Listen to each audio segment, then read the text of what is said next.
Hello, it's David at DCES UK, and today I'm here to tell you, fellow small business owner, that the customer is always right. Actually, no, that's not true. Sometimes the customer is a complete barn pot. With that in mind, let me recant a tale of one of our clients who went nuclear Karen on us recently, a fortunately rare occurrence from my experience, and with an ending I didn't see coming, which resulted in me getting striped down the arms and admittedly handsome face on the receiving end of her fingernails. Indeed, in over 10 years of trading, I've never experienced a client quite like this one. Of course, we've had our problematic punters in the past, which has resulted either in a job not going ahead or us vowing never to return once work is completed, but this is the first time we've had to entirely abandon someone before all the work they wanted us to undertake was done and dusted.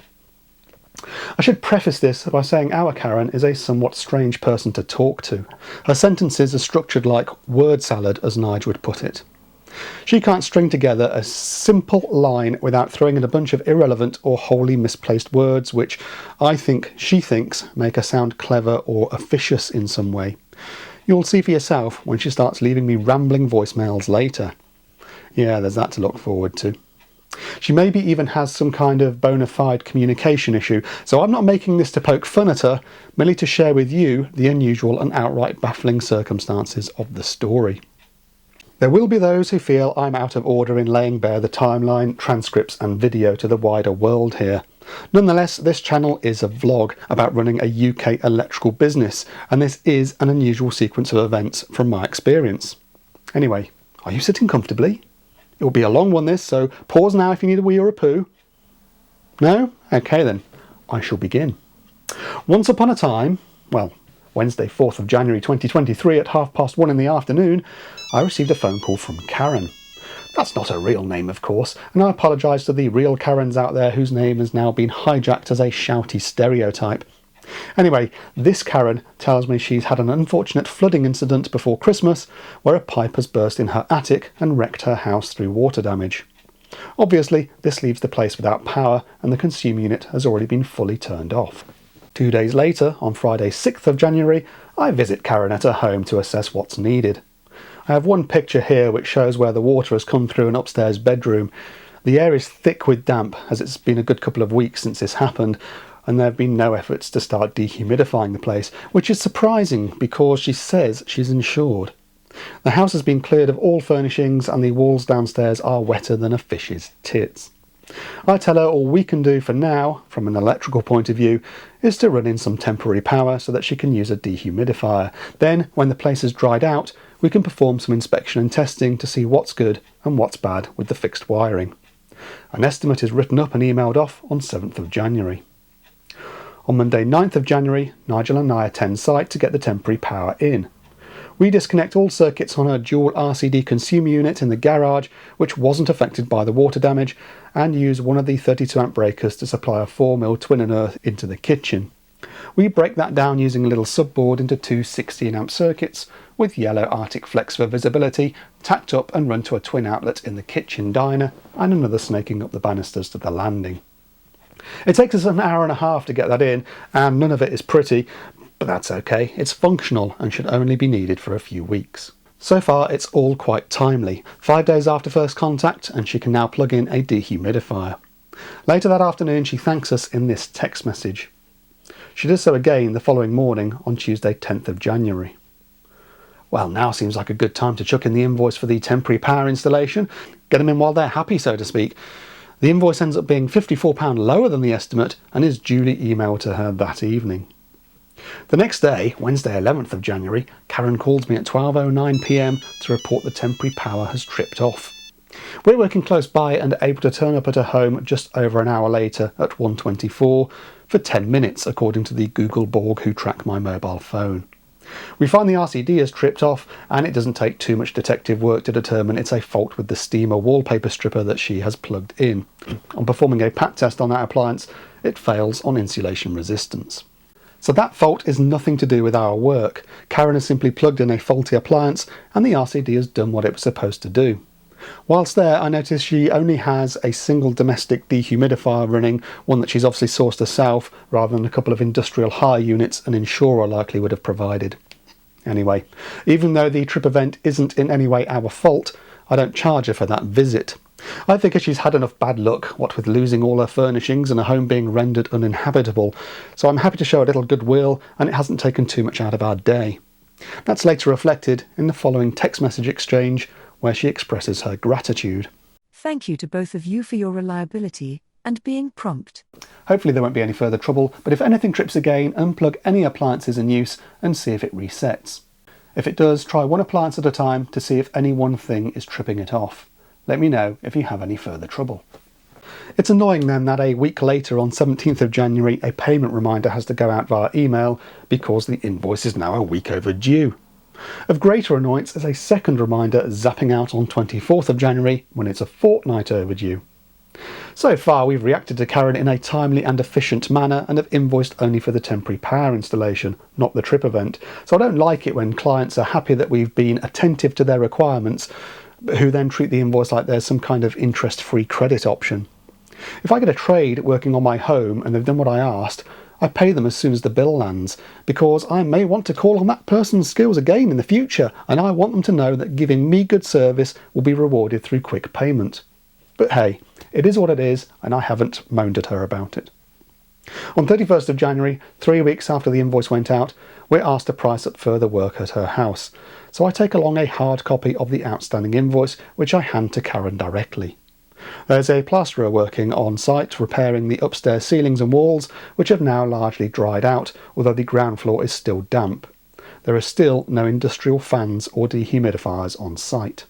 The next day, 1st of February, Karen hand delivers a cheque through my letterbox. You don't get many cheque payers these days, but whatever.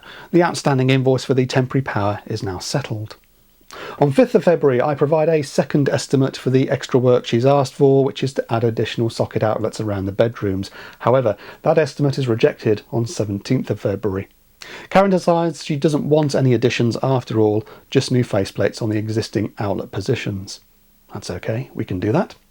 With a bit of toing and froing via text message over revisit dates, we arranged to return on the afternoon of Wednesday 1st of March to undertake the inspection and testing of 3 specific circuits with a view to getting them powered back on.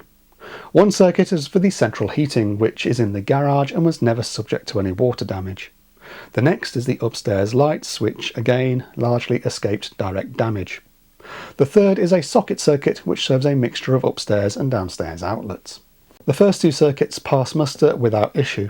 The sockets, however, aren't so good. Insulation resistance is a low pass at 5.86 mega ohm line to neutral and 8.83 mega ohm line neutral to earth, but R1 plus R2, the earth fault loop path, is out of tolerance.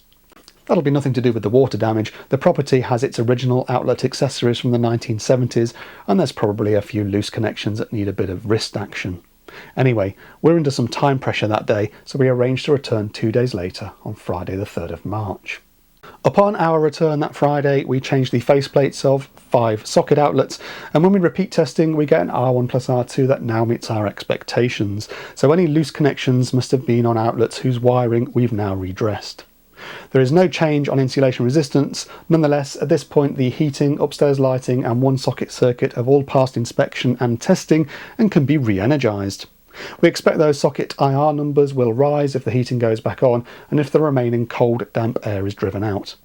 All of the circuits remain disconnected at the consumer unit. I was going to leave in the temporary power, but Karen instructs us to remove it now that these parts of the fixed wiring are energised again. She also asks me to take down her kitchen light, which is water damaged, and we discuss what new lighting can go up when the downstairs ceilings have been replaced. There is talk of perhaps using the opportunity to put in a downlight arrangement. As before, we get a thank you message minutes after leaving. Have a great weekend. If you can paper invoice for the work done today, I would be grateful. Thank you very much. Karen. Boring and by the numbers so far, but at this point it all starts to get a bit odd, with a second SMS that immediately follows. If you are obliged to contact other persons involved within the house of number in relation to work planned or carried out, please let me be aware. I'm most grateful of the work so far. Thank you. Karen. I'm a bit lost with this message. Who does she think I'll be liaising with? Maybe she thinks her insurers will be contacting me. I don't know, but the next day I get this. Even though there are delays, I find it usually gets done. But I'm not always slow, even though I'm not always in a rush. And it does make sense. Well, I'm glad it makes sense to you, love. I don't respond because it's a fucking Saturday for one, but I also assume that this message must have been meant for somebody else, and that any minute I'll receive an oops, wrong person follow-up. Instead, a further cryptic missive lands the next day. I'm not keen on the work's way of double standards. Unfortunately, many at the moment need abundantly more, but it's best for me now to realize the real genuine helpfuls. I'm not slowing down, I'm being made to be cautious. Enjoy your day. Karen. Wait, what? Who's got double standards? And is she saying we are the real genuine helpfuls, or... I don't know. Again, I don't respond. How can I? I don't have a Scooby-Doo what she's trying to tell me. The following day, Monday the 6th of March, I showed Nige these messages and we had a bit of a giggle in the van as to how baffling they were. We then went to Karen's house to hand deliver a hard copy invoice for Friday's work. She's not there, but I leave the invoice behind a plant pot in her porch at around 10 o'clock. The following messages are exchanged minutes later. Morning. Thank you for the invoice. If you could equally place a paper copy in my box, it would be greatly appreciated. Also, do I get paperwork of the safety test that has been carried out on Friday? Thank you very much indeed. Karen. To ensure that I get the paper invoice just means that the emails have been addressed equally. Thank you very much. Karen. Hi Karen, we were just passing, so I dropped the paper copy in your porch behind the plant. Thank you. Picked up the bill just. It was not in an envelope, is that right? Behind the back of the plant? The details illustrated. Thank you. Can you just clarify that's how you left it? Karen. Yes, no envelope. I thought there would be a letterbox on the inner door. Then, at 5:15 that afternoon... I had already paid £164 previously. But the information you left indicates that you have already discussed it. Have a good evening. Karen. Again, it doesn't make much sense, so I don't know how to reply to it. The previous payment was for the temporary power. This new invoice is for the work undertaken last week to get 3 circuits back on. I still don't know who she thinks I may be discussing anything with, as I've had no dealings with anyone else relating to her property. Before things kick off and go completely pear-shaped, as they will 24 hours later, let's recap. I know, it's a boring one, but bear with. To date, I believe we provided sterling service. We've attended to all her requests in a timely fashion. She's only been billed for the installation work and testing, not for the trip event. Invoicing has been inside the estimates and prompt, even if payment hasn't been, and she was happy with our work when we left her on the previous Friday afternoon. I also feel like by now we have a pretty good rapport with her. All through Friday's work, she sat watching me and we chatted away in a friendly and familiar manner. Out of all the trades she's going to have to engage with, surely she knows we're the good guys and are doing what's needed to move her towards her goal of making her home habitable again. We also know she's been to the house that day, Monday 6th of March, because she's told us she's picked up the paper invoice. On the evening of the next day, Tuesday 7th of March, I have a missed call at 6:51. I was attending to something else that evening. It doesn't matter what. My evening is my own and I can sit around drinking and wanking for all the business it is of anybody else. But I was doing something that night which required my attention and I was surprisingly sober for once. I didn't take the call and Karen left me a message saying she had an urgent problem and could I call her back. So just 3 minutes later at 6:54 I did call her back. I'm not obligated to. I run this business in office hours and I don't answer the phone half the time even then. But I've been trying to help her through these past weeks, so I'll give her the courtesy of a ring to see what's going on. I only wish I had a transcript of that 5-minute and 17-second call. Sadly, I don't. I had no idea it would be such the significant bombshell that it was. As soon as she picked up the call, Karen aggressively demanded an answer as to why there was no power at the property. Obviously, I was a little perplexed to hear of it, but she hounded me to explain myself. As you'd expect, I tried to get more information by asking if the meter had power and what position the protective devices in the consumer unit were in, but she outright refused to help me diagnose the issue over the phone and insisted on not even entering the property because it was dark. I remind you, it was only the upstairs lighting we'd got working anyway, so the consumer unit being in the dark wasn't ever my fucking fault. I told her we could attend the next morning as job number 1, seeing as we had a fluid schedule the next day, but she refused my offer and angrily demanded my immediate attendance. She insisted it was only 6:30, in her words, and therefore it was her right to expect me to turn up there and then in person, as that's not too late in the day. When told I wasn't able to drop what I was doing, she only became more belligerent and would not listen to reason. My missus was on a call to my daughter in the next room and came in to see who was shouting at me, and I didn't even have the friggin' phone on speaker. Kazza was absolutely raving, and there was nothing I could say to diagnose it further, nor was I able to placate her by offering to attend 14 hours later at 9 o'clock the next morning. Instead, she got more and more irate. But what really got my back up was a claim she made that we'd done this to her deliberately, like there had been some kind of sabotage. As soon as she came out with that, I knew I wasn't going to do a damn thing to help her any further. So I told her to fuck off, and I hung up. And okay, that wasn't a great response, but she'd caught me totally off guard. I thought we had a friendly relationship with her, so to have her screaming at me for an explanation as to why there's no power without her providing any information, and then to accuse us of doing something deliberate against her, all came right out of left field, especially seeing as I was taking the time out of my evening right then to speak with her. But for that 5 minutes and 17 seconds, she simply wasn't listening to anything I said. The conversation just kept going around in circles, with her getting angrier and me getting more exasperated. Of course, you've only got my side of events here, so maybe you're thinking she couldn't have been that angry from the off on that call. Well, maybe reserve judgment until you see what happens later. Back to that Tuesday evening, and Karen started calling back and leaving voicemails. Lots of voicemails, and unlike the phone call, I do have all of those recorded. I'm not going to play them back here, as there's probably something not quite legal about that. I think it's fair to assume Kaz left the following recordings of her own voice for my ears rather than the wider world, but the content can be reported as fact, so I'll use a text-to-speech engine.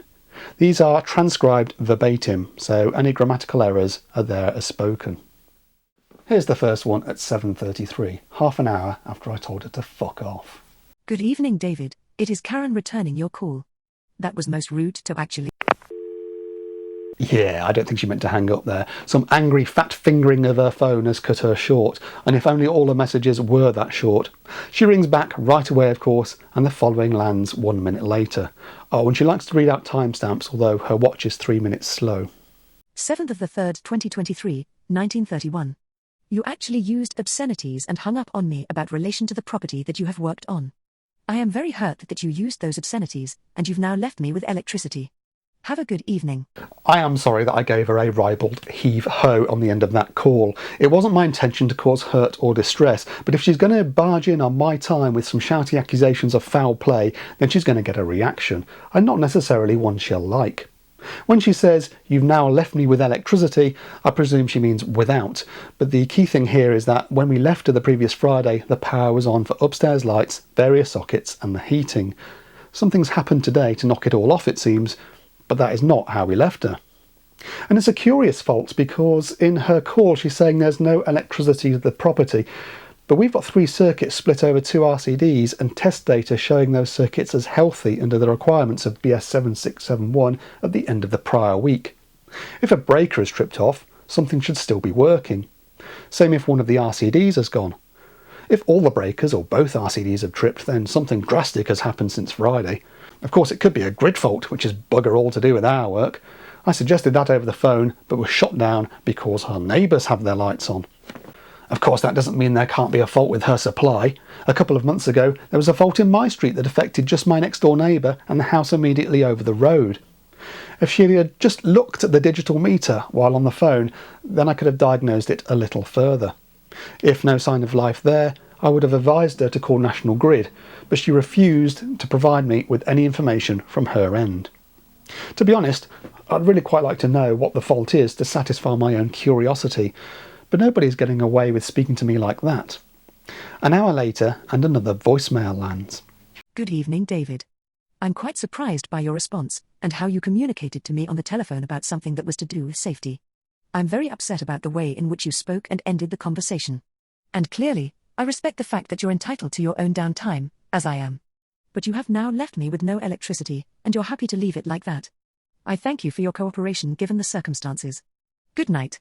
That's the second time she said I've left her without electricity. Well, she previously said the opposite, but we know what she really meant. She's also making out that I'm a wanker for doing so, but she only reported the problem an hour and a half ago, and I wasn't in a position to immediately throw the tools on the van and scoot across town. At this point, we could be there in about 12 hours, but that was unreasonable apparently. Remember, this house is not inhabited. I'm not leaving her to shiver in the dark overnight. She's staying in alternative accommodation.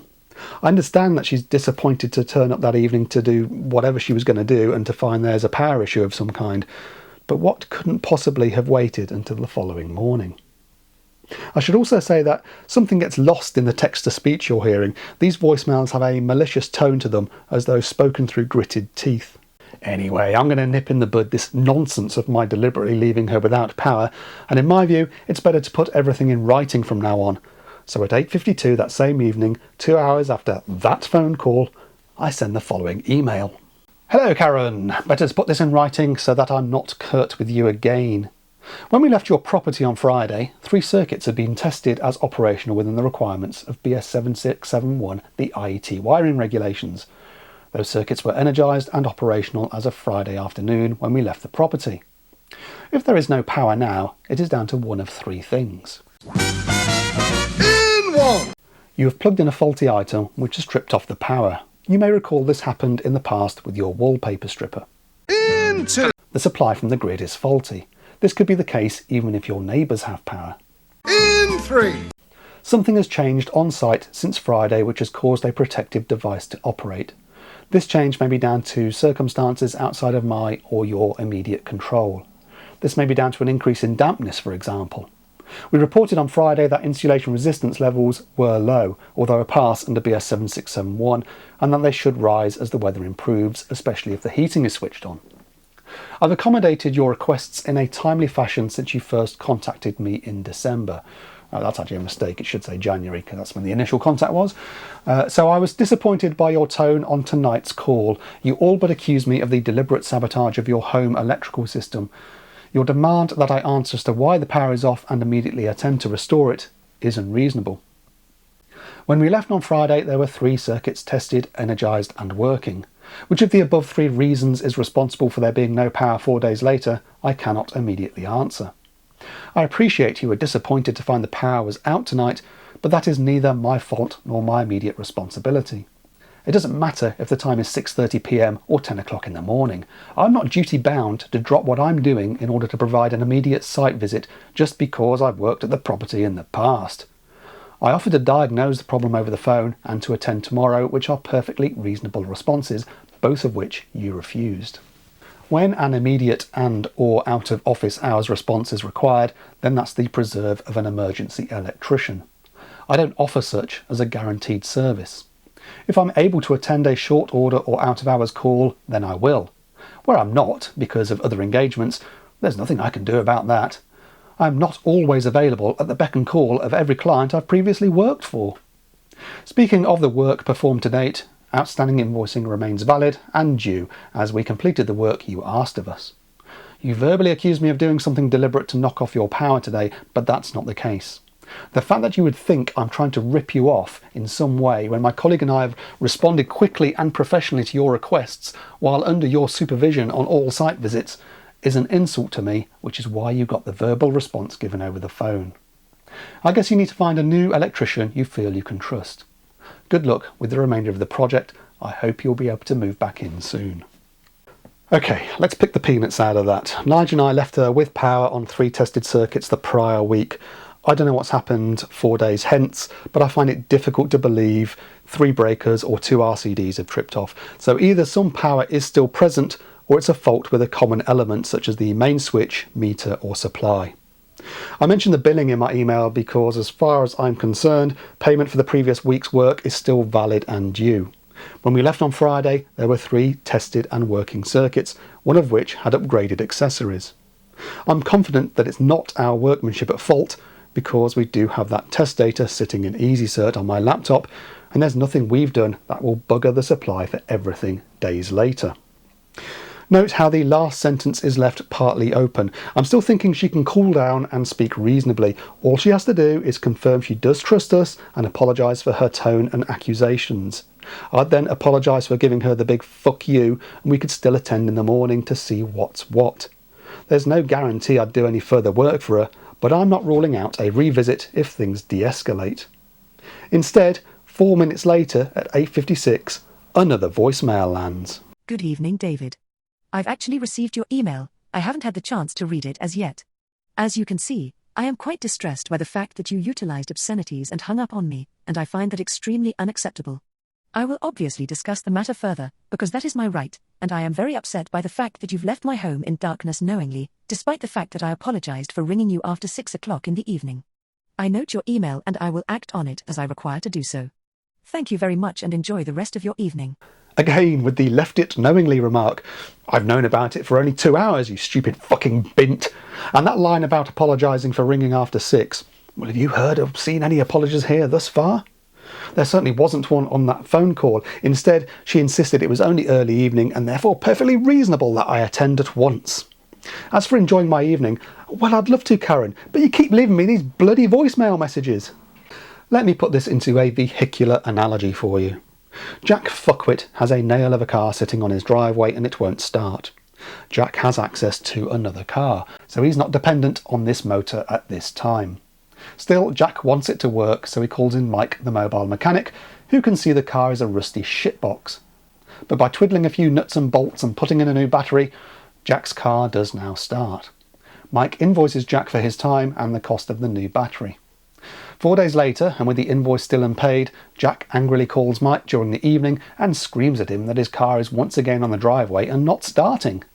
Mike knows it's no longer the battery directly at fault and asks Jack to turn the key in the ignition while on the phone so he can hear how the car is trying to start.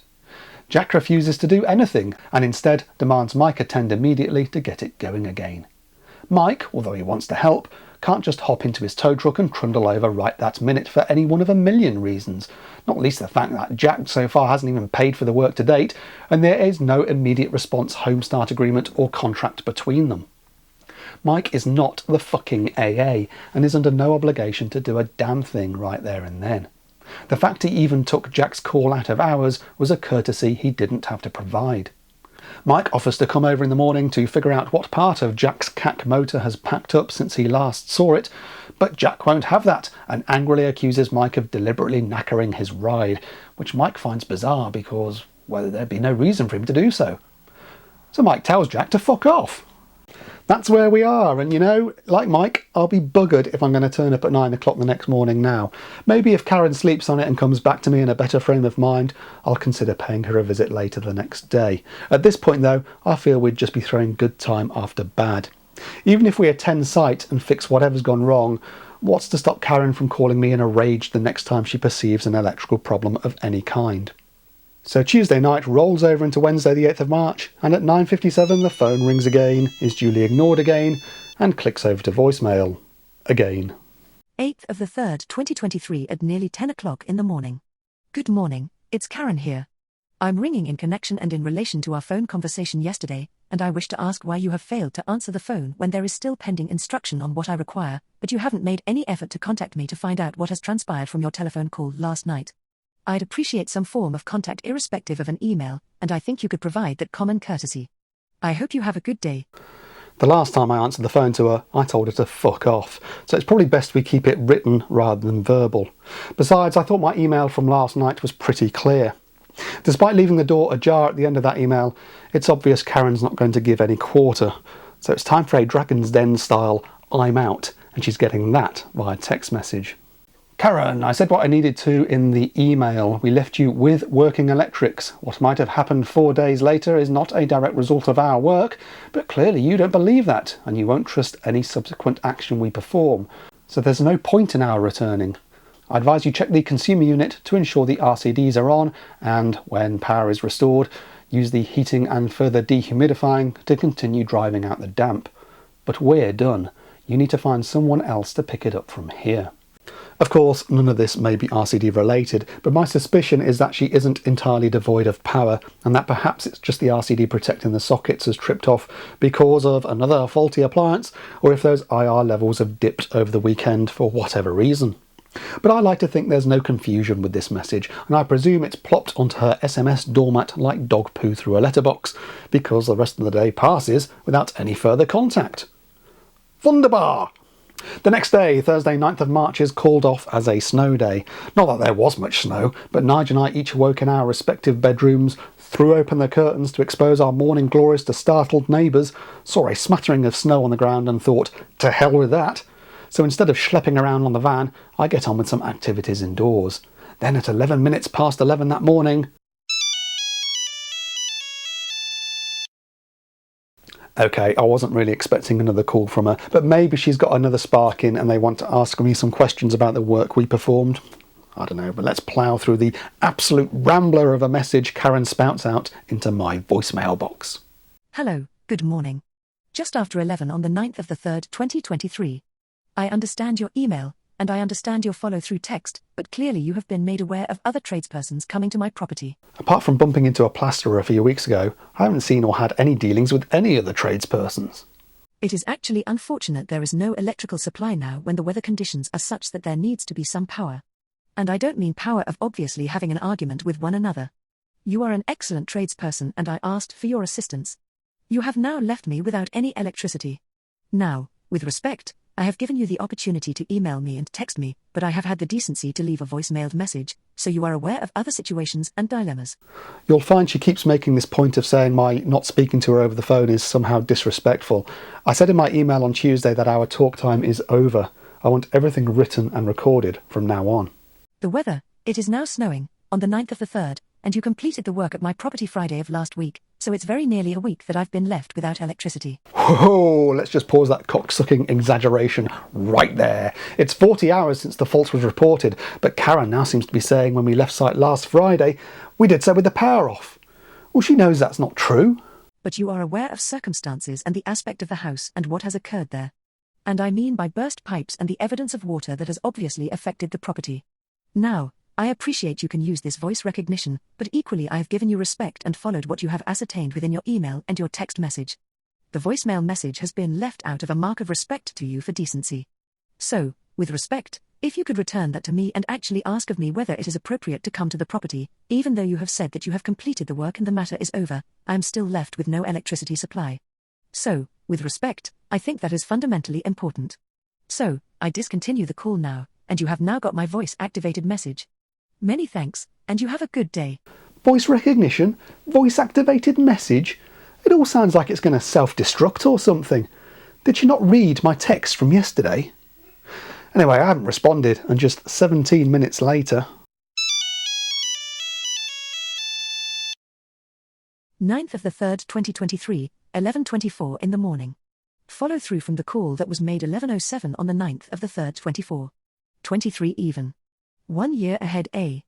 Now, with respect, if you're then defying that I'm an awkward customer because I'm deemed as being harassing when you've left me with an electrical supply of absence, if that is under direction and instruction, you declare yourself as working for yourself.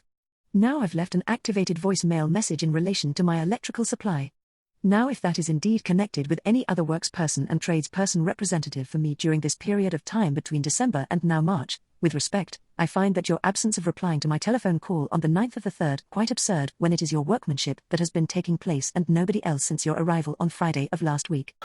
She's not finished, but I'm going to pause that unruly pile of words there.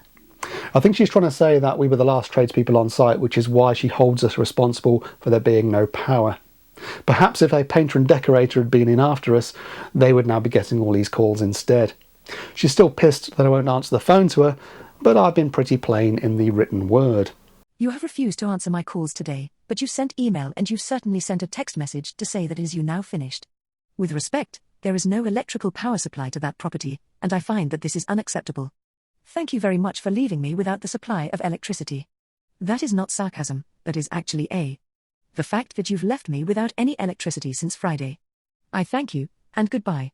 I suspect that is sarcasm, Duck, but I've absolutely had enough of this accusation that we have left her without electricity, and I'm pissed that she's saying it since the previous Friday. It's time to nuke this bitch with another email, which ships out at 12:40 that same afternoon. Good afternoon, Karen. I find myself again taking time out of my busy day to write to you. I won't be returning your calls, as I want any communication between us to be in written form, especially seeing as I can't seem to get what I'm saying through to you. I thought I'd cleared up the points you keep raising in your harassing voicemails, but let me run through it all one more time. Firstly, stop saying we have left you without power for a week. When we were there on Friday, we left you with power on 3 circuits that I have past test data for. It wasn't until Tuesday evening, less than 48 hours ago, that you reported any problem. In my previous email, I explained that loss of power may be down to one of 3 causes, none of which are related to our workmanship. The fault is either with the grid supply, a faulty appliance you've plugged in, or a degradation of conditions on site since we left on Friday. You have made it clear that you see the fault as a direct result of our workmanship, which is why you persist in your exaggerated claim of our leaving you without power since last week. You know the power was on when we left on Friday. You were there. It was you who requested we undertake the work that we did, and the invoice for that is still outstanding. When you discovered the fault on Tuesday, had you reported it in a polite and reasonable manner, we would have been back to site before now to investigate and clear the issue. On Tuesday night, I offered to diagnose it over the phone and or to attend Wednesday morning, but this was unacceptable to you. Instead, your phone call out of hours on Tuesday was both aggressive and demanding. You expected me to provide an immediate answer as to why there was no power present, while you refused to supply any information or assistance from that end. Your messages keep talking of respecting my time, yet you were clearly angry that I wasn't in a position to drop what I was doing there and then. Additionally, in that call, you accused us of having done something deliberate to cause your loss of electrical supply. It's this accusation that we have acted in an underhand manner to deprive you of power that I find offensive, which is why you got an unpleasant verbal response. You speak as though we were out to cheat you, when all we've done is follow your direction in a timely manner to aid you in getting the flood damage rectified. The fact you can't see that and angrily accused us of sabotage is disappointing. You seem to think we owe you something, like we're under some kind of priority response 24/7 maintenance contract. There is no such contract. There is a workmanship warranty we provide, but not where the invoice is outstanding. Besides, if we were to return, then you clearly wouldn't trust us going by your previous comments, and any future issues relating to power you would again hold us immediately responsible for. You are at liberty to seek alternative electricians. Indeed, I have advised you do so. I fail to understand why you'd want us to return to site when you believe we've done a bad job. The fact you still don't have power today is only because you haven't sought someone else to look into it after I told you yesterday in writing that we wouldn't return. I also told you what to check on the consumer unit. You may simply need to flick a switch. To be clear, one last time, we haven't knowingly left you without power as you keep saying. We knowingly left you with power. You know it too, which is why you waved us off with a big smile across your face last Friday afternoon. What's happened since needs investigation, but you don't trust us, so there's no point in you chasing us. If you wish to respond, do so in writing. Verbal communication isn't going to happen. That's nothing to do with a lack of respect as you keep suggesting. It's to keep a record of what's been said and when. And oh my god, she fucking phones again at 1:02. Hello, Karen calling in response to your email that you sent literally 2 minutes ago. Well, read the fucking thing! I acknowledge what you sent and you're saying you have a busy day, but the conditions are that it's snowing and there is snow on the ground. There is an electrical supply that you've been responsible for from Friday of last week, and again you've sent an email as your form of communication, and obviously sent it to alternative people in the process of this transaction between you from Friday of last week to today, which is Thursday the 9th of March. It's not quite a week. Now, with respect, I acknowledge your email, and you're saying you're busy, but you've sent it rather quickly, or maybe somebody else has who actually works alongside you and with you. Christ astride a fucking donkey. Let's pause it there. What the fuck is she talking about with these alternative people? Does she think I'm BCCing my emails? And if so, to whom? Rishi fucking Sunak? Take off the tinfoil hat, love. She also seems to be saying I can't possibly be having a busy day if I have time to author such an email. Well, you know what, Karen? I do have better things to be doing than going around in circles saying the same shit to you over and over again. I know you have a bizarre grasp of the English language as you mangle it tortuously through your voicemails, but you say you've read these messages, so do try to process them. I have now left 4 quite lengthy discussions with you, and voice-activated service that you can play back and obviously use in your entirety as you wish. But, with respect, you have not once telephoned me and you're actually following the actions of somebody else that might choose to take the star. Same stance. Now, with respect, I will acknowledge your email when I'm able to, and I will certainly deliver what you need and require, which is fundamentally what makes the world go round, which is money. Now, with respect, you have left me with no electricity supply, and there is now snow on the ground. And, I have taken you out of your busy day to carry out your activity of sending an email. With respect, I thank you for it, and have a good day. She obviously thinks that stapling with respect onto everything adds gravitas to her points. But with respect, it doesn't. But you know what? Now she has me worried. She's indicated she'll pay the outstanding invoice, and if she does, then we'll be duty bound to return to site to see what's going on. I still don't think it's anything to do with our workmanship, but whatever we find, is she going to believe us? Will we get paid if we write any issue that's completely unrelated to our previous actions? Are we throwing good time after bad? Will she be back on the phone screaming like a banshee who's had a turnip rammed up her arse the next time she perceives a power problem? What if Mike the mechanic goes back to Jack and his shitbox car and now finds the alternator has packed up? It was working when he left it, but failed shortly afterwards, so the new battery couldn't charge. Will Jack believe him when he says a new alternator is required? Will he pay Mike to supply and install one? Or will Jack just persist in his belief that the car not starting now is down to Mike being a sneaky saboteur and demand it all gets fixed for free? Even then, what happens if something else breaks after Mike performs further work? Yeah, I don't like it, and I want nothing more to do with this person. Rival firms in the area are welcome to her. Besides, if I do go back to site, she might go all Kathy Bates in misery on me and cut my cock off and flush it down the toilet. You dirty bird. No, there's too much water under the bridge by this point. Both sides have said enough to sink any future relationship. It's better if I get shot of any further responsibility here, so 20 minutes later, I fired this email over. Hi Karen, one bit of good news for you. I'm going to waive invoice 231875, which covers last week's visits. You can have your new sockets on us and use the money to help pay for a new electrician. I'm doing that to show we weren't ever out to fleece you and to underline that we accept no further responsibility for your address. I'll keep the test data we obtained for my records, but anyone new will have to undertake their own inspection and testing at their own costs. All the best with the work, and I trust that concludes matters. As far as I'm concerned, my waiving the bill absolves me of anything else to do with her or her soggy fucking grief hole. I've got the test data to cover my arse if it's ever needed, so the next unfortunate wretch she calls in can put in their own legwork, draw their own conclusions, and wonder what the God and Sonny Jesus they're dealing with when she starts throwing random words at them. I'll tell you this for fuck all too. Any other spark she calls in to say she's got no power will have pound signs in their eyes and will charge an emergency or escalated rate to sort out. If she'd have just been reasonable with me on that Tuesday evening phone call, we'd have attended the next day and may not even have charged for it. There's no further contact that snowy Thursday, but the following morning, Friday the 10th of March, a text message lands at 8:52 which simply reads, "Thank you." I don't know if that's sarcasm along the familiar lines of thanks for knowingly leaving me without power, or if it means thanks for telling me in not so many words to stick the invoice up my arse. Whatever. By that night, both Dr. Jeckyll and Mr. Hyde were again fighting for control of Karen because the following nonsense landed via SMS. You have covered what you needed to in my house. No electricity. What a light blub moment. With a swear word to celebrate. Thank you for your correspondence. All the very best in your chosen career. All the very best with my chosen career? You're not turning me down on a fucking job interview, and you can piss off with the sarcasm and all, but then a second text immediately lands. May you have the understanding that I thank you for the attempts to resolve the matter by not costing it with an invoice. All the very best. Like I say, Jeckyll and Hyde, and then, just shy of midnight, a third text. Whilst I may now be considered disrespectful for my persistence reference, I do have the understanding that you did what you might have been asked to do for the very reasons many of us understand. It has been a very tough learning curve for me, and I am aware of your change of head and heart on this matter. May you accept my apology in return. Thank you for your final and lasting decision. All the best.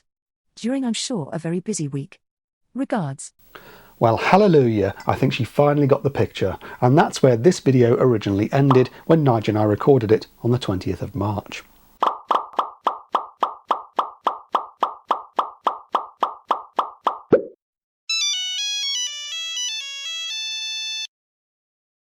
You have got to be fucking kidding me. Hello there, David. Karen speaking. 30th of March 2023 at 12:51. I appreciate you're clearly working and busy on another job. I would appreciate some form of contact, whether it be letter, written paper, or whether it be a telephone call or email message as to what you intend to do in relation to my electrical supply which no longer works at my address, and you are the last person who was responsible for any work being carried out, and you maintained all the information and logged it on your laptop. If you could please follow through with a phone call or a letter-headed documented letter, it would be greatly appreciated. I wish you good luck and thank you very much for taking this voicemail message. Goodbye. Hello, Karen. It's been 3 weeks since our last communication. Have you not had anyone else look into this electrical fault in that time?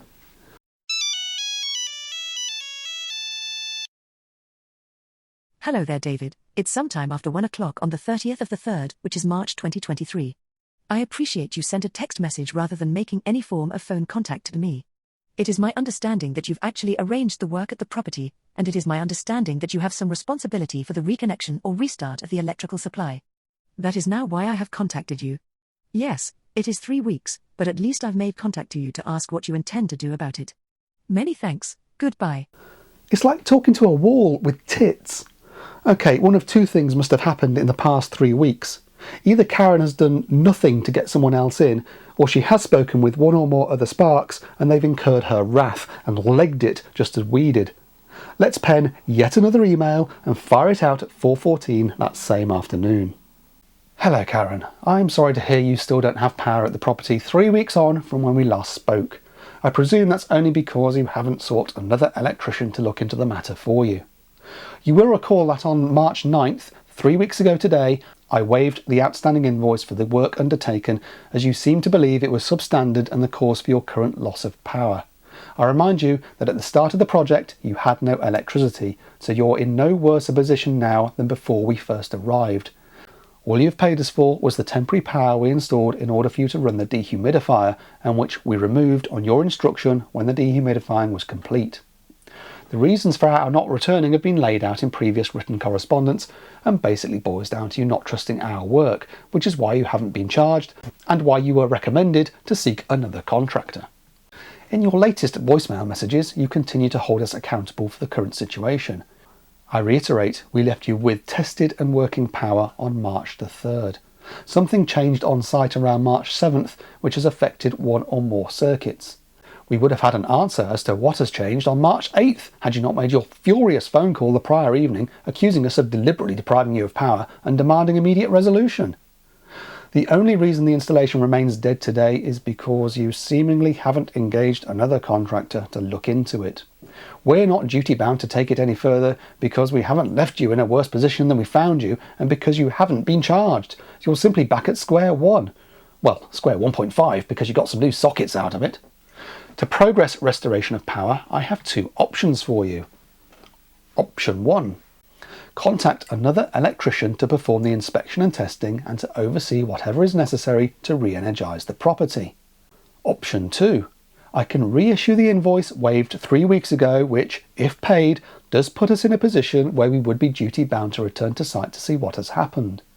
Either way, further work, charges or third parties may be required depending on the nature of the issue and whatever's needed to put it right. Under option 2, the most we would do is seek to restore power to the same 3 circuits that were working on March the 3rd.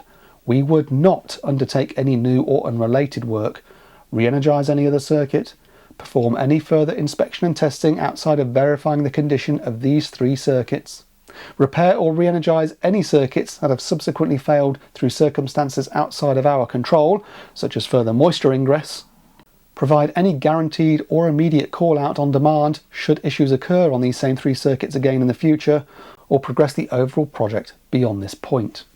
You will still need to seek a relationship with a new electrician to take over the wider scope of works from here, even if we have been back to get the juice on again. There's no legal requirement for us to look after your house for free and forever. Let me know which option you wish to choose. 3 weeks prior, I'd pulled the plug on going back, but again, I've partly cracked open the door here because I'm curious to see what the fuck is going on for myself. Karen's under no obligation to use us and we're under no obligation to return. That was the whole point of me waiving the invoice. You think we've done a bad job? Fine, don't pay for it, but don't expect us to come back for fuck's sake. So here I'm saying we could return if she pays the invoice. Which option do you think she'll take? Option 1, seek a new Sparky. Option 2, pay up and we'll give you the time of day. Or option 3, go batshit nuts on the phone again. At 5:30 that same evening. There is still a difference of opinion in relation to this. It was indeed your outburst and not mine. Your reputation and not mine. You left the property calculating how long it would take for me to get back to you by liaising with others. You are the last work person assigned. You swore at me on the telephone. You are just standing by what you believe, but you are responsible for leaving the property with no electrics. It is a lengthy email which you must be gaining from. You have the ability to come back to the property to sort it. That's the purpose of this. Fuck off! Liaising with others? Who does she think I'm conspiring with? King Charles III? Well, I'm talking to all of you now, but I wasn't discussing her shitty house with anyone prior to publishing this vlog, and what does she think I'm gaining by taking the time to compose an email? 8 minutes later, and she's back on the sodding voicemail. Hello David, Karen speaking. I understand that you have sent a lengthy email of which you've spent considerable time processing, but you refuse to answer my telephone calls and you discontinue to send emails instead. I'm very concerned about the fact that you've left the property with no electricity and I was not obliged to utilize anybody else as a copycat situation that you might have chosen to seek advice about in relation to any other visits that have been made to my property. I am concerned that you've left no electricity, and it's irrelevant as to how long ago the incident first occurred because it is my property that you've left the electricity with no source of power. I have asked for you to contact me and to have telephone conversation with me and be reasonable about it, but you've chosen not to answer the phone so that you can have voicemail message instead.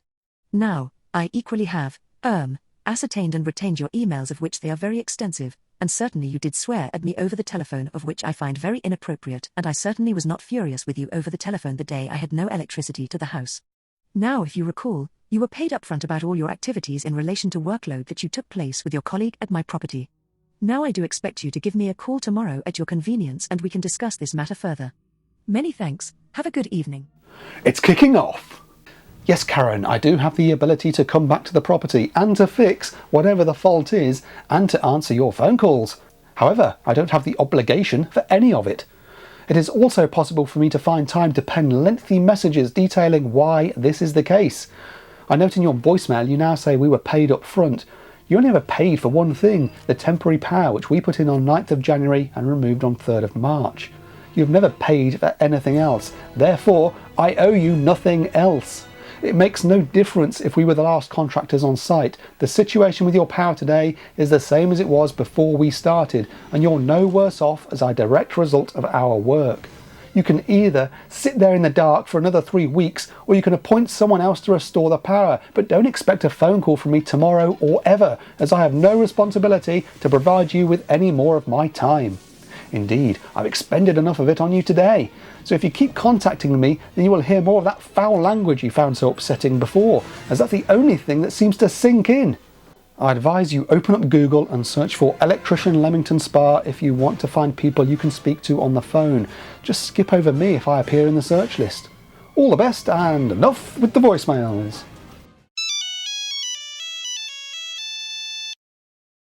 Hello there David, Karen calling, 30th of the 3rd, 2023 at 10 to 7 of an evening time.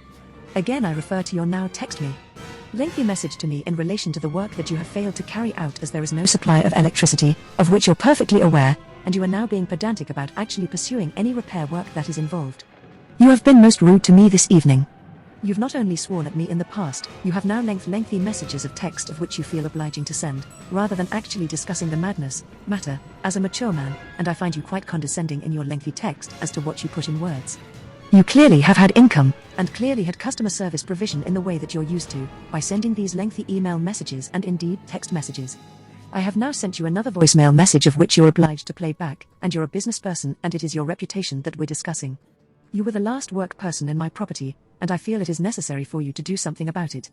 And I will wait to hear from you, and I leave it in your hands to deal with your reputation of your business, and to see fit that I am quite 100% certain of what I'm saying to you. Have a good evening. Maybe you should try actually reading all those lengthy messages. You can't force me to turn up to your house to attend to a fault I didn't create when you haven't paid for my work previously performed. Complain to whomever you wish, it won't dent my reputation. I have a timeline of when everything was done, everything was said, and recordings of all your rambling voicemails. I'll send it to you if you like. I thought it was done, but it seems to still be a work in progress. Anyway, if your number pops up on my phone one more time, then I'll block it. Hello. 1921 on the 30th of March 2023. You have actually sent quite an offensive text message now, and I actually think that some of this is quite disturbing. I never insisted that you had to come back to the property, that is your assumption. I said you were obliged to do something about it. You've made reference to your reputation, and clearly you're annoyed with me, but you can take painstaking events to actually defend yourself in your process and take exception to me ringing you, and you failed to answer me on the telephone. I think you're quite used to this procedure, and that is very concerning. I will not disturb you again, and I find you a most rude person. At this point, I am very tempted to again fall back to a simple two-word response, and I think you know what those words would be. They seem to be the only words that did make some kind of connection with her brain. Let's roll back to some of the key lines, such as, you clearly have had income and clearly had customer service provision in the way that you're used to by sending these lengthy email messages and indeed text messages. And the other gem was, you can take painstaking events to actually defend yourself. I think you're quite used to this procedure, and that is very concerning. You know what? She's right on both counts, but only as a self-fulfilling prophecy. I will make income from all these messages because it's all so bloody bizarre that I've put together this monetized video for anyone bored enough to sit through any of it. And I will take painstaking efforts to defend myself because she's a deluded lunatic who doesn't listen and won't leave me the fuck alone. What does she expect? For me to simply roll over and let her tickle my bollocks? I don't want to set a precedent that someone just has to go full on fruitcake for me to drop the invoice and to run away, but this woman is fucking impossible. There is nothing I can do or say to placate her short of returning to her home for free to fix whatever went wrong on March the 7th, while also providing, for free, the work undertaken on March the 1st and 3rd. Even then, if there are any further issues, she would presumably hold me accountable with another demand of immediate attendance and resolution. For free. I understand some people will see it from her point of view. Until we prove it wasn't our work at fault, we should go back and see what's gone wrong. And we would have done it had it not been for that disastrous phone call where she proved so immovable. Again, maybe you're thinking she can't have sounded that bad on the phone. Well, stay tuned, asshole, because this video has a twist coming up. It's clear she has expectations we cannot live up to, and as she said in one of her own messages, this is a learning curve for her, but this is just the beginning of a long process to make her home habitable again, and a lot of contractors will end up being involved. I don't know why she told me she had insurance, as I doubt it personally. Insurers wouldn't have taken weeks to put in dehumidifiers, would have provided some proper industrial equipment, and would have overseen the contractors appointed for the various repairs. Certainly no insurers contacted me, and if it was being overseen, why had nothing seemingly happened in the 3 weeks between March 10th and March 30th? If Karen doesn't have insurance, or if they're not doing anything to manage the situation that she's in, then she's going to find it a hard slog to coordinate it all for herself. And if she can't recognise those who are really trying to help her, then she'll quickly get unstuck on more than just the electrics. Anyway, that's when this video ended the second time. Then this happened. Oh, come on, she's posted me a fucking letter on 3rd of April sent recorded delivery. It's cost her nearly £7. What on earth does she want to put in writing now? It's dated 31st of March, which is the next day from when she said I was a rude person and she wouldn't disturb me again. Dear David, I write to you in relation to work carried out at the above address during a period of time in recovery of flood damage, water damage to nominated private dwellings listed as above. I can confirm that the work that you and your colleague had done at the property was fair and obviously as I had asked for, and any invoices were paid, but you had cancelled the last invoice yourself. Yes, I cancelled on the understanding it absolved us of any further responsibility, you fucking maroon. But at least she says our work was what she asked for, and there's no complaint here regarding our workmanship. Clearly you had established the fact whilst working at the property and met other tradespeople whilst in the destination of the property. Well, we bumped into a plasterer at the end of January when visiting site to discuss the extra socket she was asking for. But other than that, who does she think we're in cahoots with? Vladimir Putin? The temporary supply was linked in and connected up to the main circuit board isolated in the garage, and the loft space was left open to allow access if required. I had asked you to do safety checks and provided relevant paperwork for safety usage of my existing supply of electrics, and the comments were being committed on about the existing wiring that had been achieved by a previous tradesperson. You provided no paperwork. The reason she's had no paperwork relating to the inspection and testing is that the data gathered thus far has been plumbed into EasyCert for the 3 circuits we re-energised on March the 3rd, but my expectation was that the remaining circuits would be inspected and tested later after further decorative works. At the end of the project, I would have provided an overarching condition report and certification for the modifications we'd have to make along the way. Technically, I can, and perhaps should, provide minor work certs for the 3 circuits re-energised, but she can fucking whistle for it. She hasn't paid us for any of that work. She can complain to the likes of NIC, EIC if she wishes, but I'm not going to go out of my way to make anything easy for her. She's still got to have her downstairs ceilings pulled down and replaced, so there's no point in us inspecting and testing anything else until that work starts. I agree the temporary supply was agreed so that appliances could be used within the property safely. I hereby ask that you actually acknowledge this letter, not by email communication, as I have sent a letter asking you to comment on the reasons behind why there is no electricity to the property, and allow 5 working days, reasonable that it is closely in conjunction with Easter bank holidays, so therefore, that is reasonable. Jesus H. Christ, nothing is reasonable here. Your reputation is your own entire, but is it truly acceptable to swear at a customer? Again, with the swearing, they seem to have been the only words that hit home. By definition, a customer is someone who pays for the work. You're not a customer, Karen. You're a time and attention thief. I do understand you are a fully trained technician in your field, and that you are a skilled worker, and as your reputation goes you are very aware of your conduct and attainment, but the matter continues as there is no electrical supply. Your action was intentional. Your discretion is required. Your action was intentional is obviously meant to convey a meaning of our having done something untoward, but the only intention we ever approached this job with was to quickly and efficiently try to move the project along for her. Anyway, by this point Nigel and I really want to know what she's blabbing on about, so on 4th of April, minutes after this childish scrawl was delivered, I send the following SMS. Hello Karen, I acknowledge your letter received today. Here's my offer. Nigel and I can return to your address this very afternoon, if not too short notice, for one thing only, to find why you are reporting a loss of power. Our return to site does not constitute an acceptance of responsibility or a guarantee of repair. It is merely to ascertain the reason for the perceived power loss. We will have a camera with us to record what is said and what is found for the avoidance of any future miscommunication. If that is acceptable to you, let me know before 2:30 today.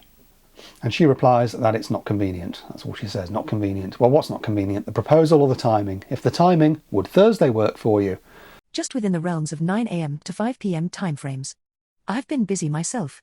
Stick to today not being an appropriate day or time. Getting close to Easter bank holidays. I'm not sure of my arrangements of Thursday yet. Thank you. Karen. Okay, we're working near you tomorrow, so let me know if there's a window in the day where we can access the house.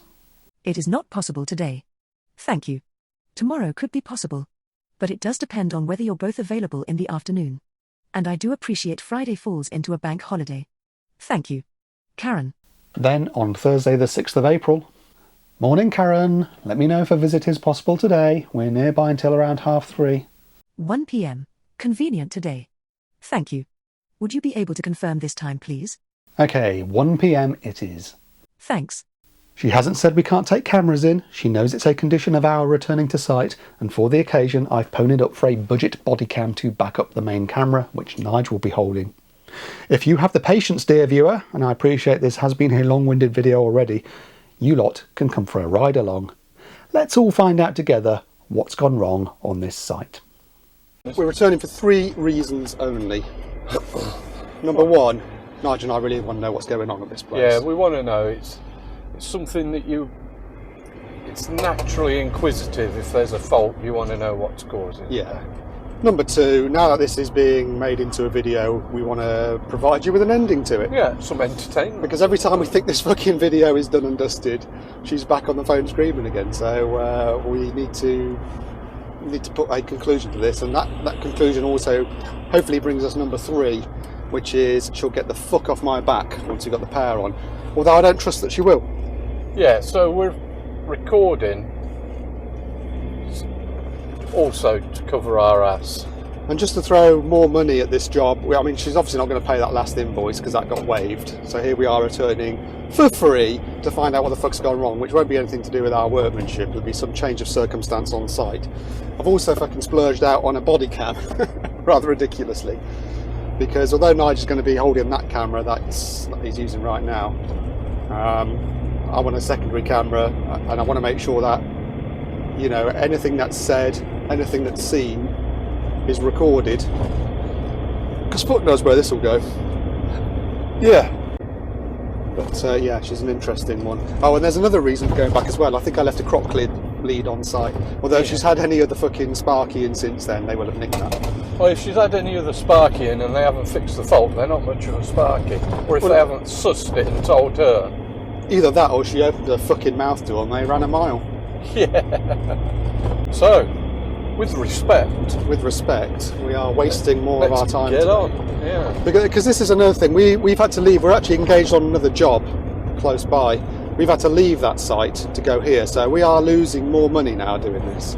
This isn't just the case of, oh, we'll take a look in our spare time, take a look over our lunch break. This is us leaving the other job and not being able to bill them, because obviously we're not on site working for them. So this is just more money out of the pocket for this fucking woman. Right, okay.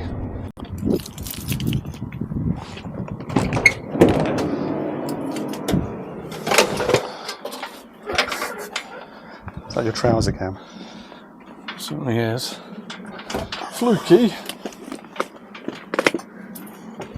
Cheers.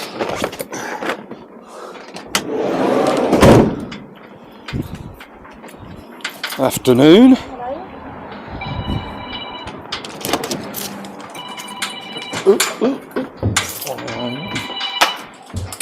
Always happens at once, doesn't it? So have you tried turning the circuits back on? No. Right. Do nothing. Be out yet? That's in the garden.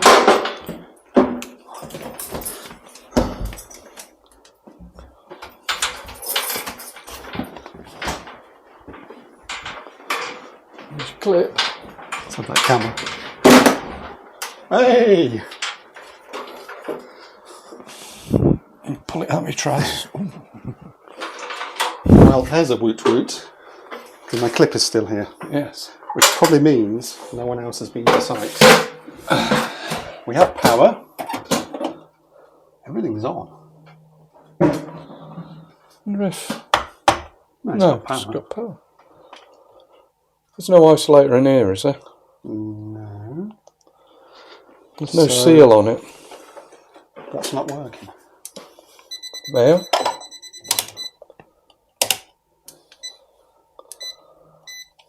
Okay. I'm really pleased I got my lead back. Just a screwdriver, let's get the front. No, let's not get the front off. Let's get the tester. Look, I can see the heating circuit is on. There's a red light on there. Alright.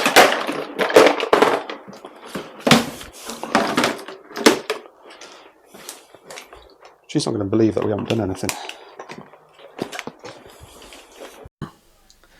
My apologies for my unexpectedly popping up here, which I'm sure is similar to and about as welcome as a turd in a swimming pool.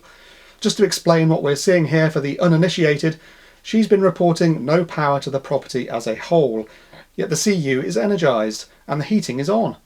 We're about to test the socket circuit, which, if healthy, should report back a reading of about 0.48 ohms. This was the highest one on this circuit, I remember.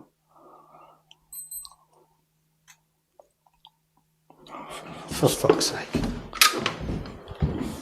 We need to find out why she thought there was no power.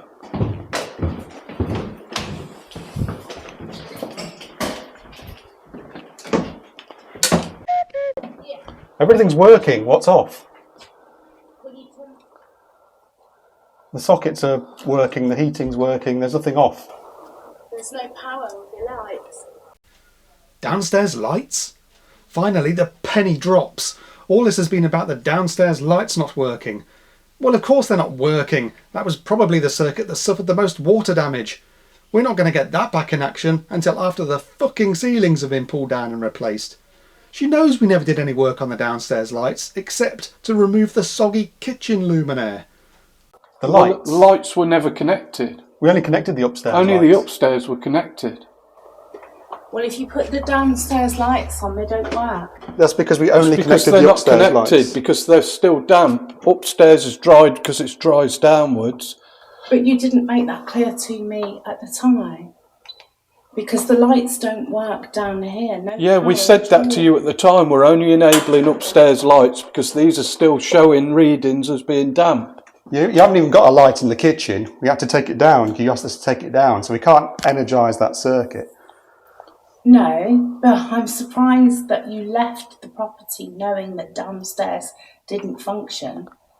Well, Well, we can only energise what isn't showing signs of dampness. It was only 3 circuits we ever got working. Some sockets, upstairs lights and the heating. Not everything, because the other is still showing signs of dampness and it'll trip off. Everything else still requires inspection and testing once it's all had a chance But to dry that's out. what you were asked to do when you were here last, to inspect downstairs as well. No, we weren't. Oh, I'm not arguing with you, David. I'm really not. You swore at me on the telephone. I'm going to swear at you again, wasting our time. Let's get out of I here. am not wasting anybody's time, and you will not leave this property until this. Oh, you make me stay here. There's no need for him to behave like that in my property. No, let me tell you why he's upset. He's upset because you accused us of doing this deliberately.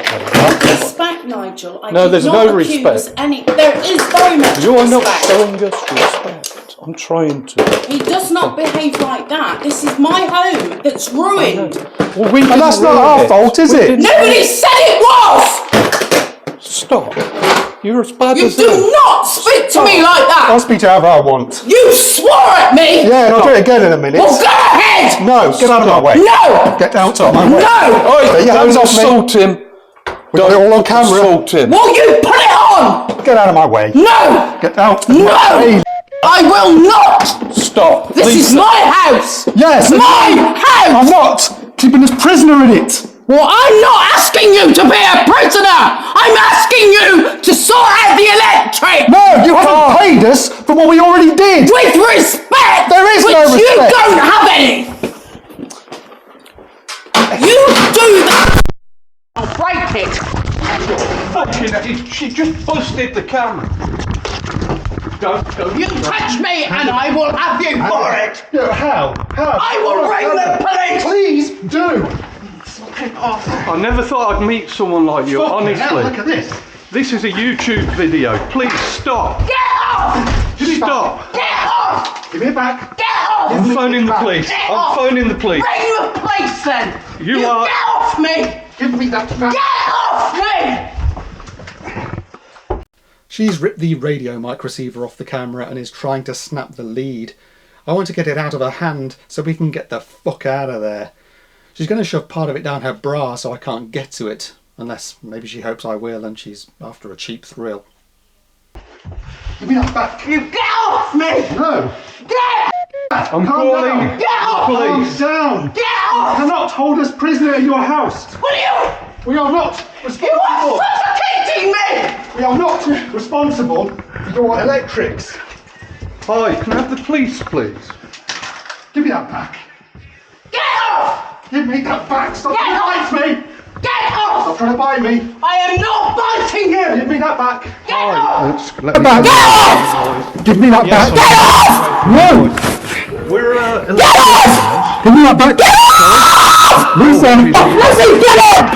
No. Let me get up! If you give me that back. electrician. Stop trying to steal our property. There's a lady gone insane. She's attacked us. And my colleague's trying to get back some stuff that she broke. Give me that back. No! Yes. not It is Get your property. Get off! My colleague's currently in the back with this woman attacked him and he's trying to get away from her now. She won't let him out. Oh, in fact, she... You get off! You get off me! You get off me!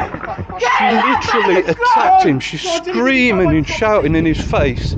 She's broken our equipment. You get in that bag! He's just managed to get out while you can hear her. You went for us, Lisa. I did not! What road is this, Dave? Sorry? No, stand by! Let me I get think in my hand. next door's... No! Take our equipment. No! And wait for the police. she's broken some equipment and she's attacked us. I have not, Nigel! Don't walk towards me. I Do won't. not walk towards me. You have done this on purpose! I am, yes. No, we haven't. We've got evidence to get you back on. Yes. Hand it back. No, I will Yes. not. Hand it back. And she's stolen some equipment. I'm going in my house to get my shoe! Okay, well I'm coming with you because I've got more equipment in there. Go on then! No, well, this is my house! You've got there it was, now! it's too much to go into, you but there was a want your fault equipment, here that we it's mine returned now. to look at. And she's very stressed. She's had floods and everything. No. I can understand that. Oh, What she you're just doing. whacked him round the head. Have done it to me! Jesus. No, we tried everything to help you. Okay, thank you.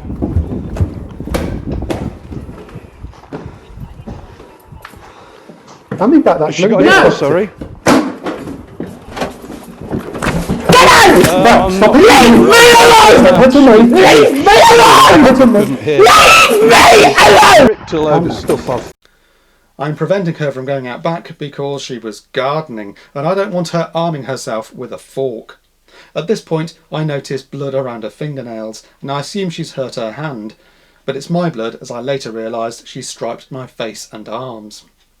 Calm down. Get off me! Because I've got a property of mine. She attacked a colleague and dragged him to the ground. Give me back We've actually my got this property. stuff on What is video. this I don't know who it is. So I couldn't get it down! it's Calm insane. down. Get off! No, my friend just went inside to retrieve Get out some my equipment. house! No, we still got equipment. Get out my house! We still have equipment. Get out my house! We still have equipment Yeah, here. Dave, Bastard! leave. Dave, come out. You know what you're doing! Okay. You know exactly what Thank you're you. doing! Now get out! Get out my house! She's trying to grab him now. It's all on video. I've got a camera pointed at him. You are a selfish man!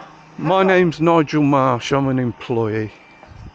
You asked us to do work for you, we did the work. Get out the way! You didn't pay us. How Dave, stay away from her. Stay away from I her. don't want to lock in my equipment in her house. Get out! The police are coming. Oh, Jesus, she just punched him in the I fucking have face. not! I've got it on He is actually video. on the floor! Stay back, please. Sorry. This is, as you can hear, an ongoing thing. I know Nige says the police are on the way, but in today's busted Brexit Britain, where you can wait 9 hours for an ambulance whilst having a heart attack, I don't know for sure what the police response will be, and I'm not going to let her lock our gear inside her house, because it would become very difficult for us to retrieve it. Dave, the police are coming. They'll get it. Doing it on purpose. Yeah, He truly is. yeah. Dave, move away from her. He truly is. Don't go anywhere. Sorry. Yeah, she's trying to leave. I am not trying to leave. Good. Okay. I couldn't spell it for you. Shutting my door. Don't lock it. That is my entitlement. Stop shouting. It's only me and you here. Yeah. Don't lock my equipment in there. Don't lock my equipment in there. One sec. Dave! He keeps trying to go in to get the kit. I'm trying to tell him not to. Yeah, I will. Let me just put the phone away from my ear for a sec. Dave! You get out of my face. Dave! You get out of my face. Move away, the police are coming. Move away. She's asking me. Look, he's got bloody You have done this blood. on He's purpose. bleeding now. And what on purpose? Dave, my boss. You are a shameful man. No way. No, it's nowhere You near that. had me It's on just. that floor. This is. I've never seen this situation at work before. Never seen it. Sorry. There's not a weapon situation. It's not going to happen. The cops are coming. In theory. Well, no. Well, I think there's a tester still in there. That's No, quite an because we did what we expensive could bit of for kit. you, and you just went Probably batshit on us. You were bits of looking camera for and a all reason. sorts of stuff. And nothing more. How was I looking for any reason at any time? Stop arguing, Dave. You keep quiet. Yeah, she's just crossed to the other side of the road, so I think things are calming down a little. She's still got our equipment. I know. But you deliberately left it in there. Okay. You've still All got right. some stuff down your bra, duck. Fret not about my bra, sunshine. Yeah, no Well, worries. take my thing No out. worries. No worries. Police are coming. Just stop. It's all right. Yeah, I'm just talking to Dave. Ah, right. Okay. Thanks very much. Can I put the phone down, or have I got to stay on?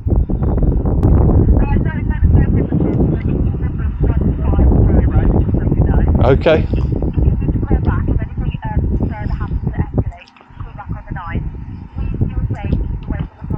Okay. Okay, thanks very much. Bye bye. Yeah? Blue top, flowery trousers, brown and white shoes. Brown. Yeah. Alright. Okay, thanks very much. Bye bye. Okay, it was difficult to talk to you while I was talking to her. Police are en route. Various neighbours have already called the police as well, so they're using an emergency response. Yeah. So they may come round there with their lights on. Well, that's fair enough, isn't it? They've got their job to do, just like They have. everybody else. They have. Now, if you don't mind, I'm going into my property. We should It's stay my back. Stay back, entitlement, Dave. And I will bring out what you need. Stand I think back. that's in your bra as You well. mind my bra, thank you. No, it's got my equipment in there. No, no, Dave, stay back. Stay where you are. The police will deal with this. Stay back. Don't go in. I've got no mic or anything, so I've got back to its mic. internal mic. So, Oh yeah. what's she got in her bra? The fucking other thing that the mic plugs into.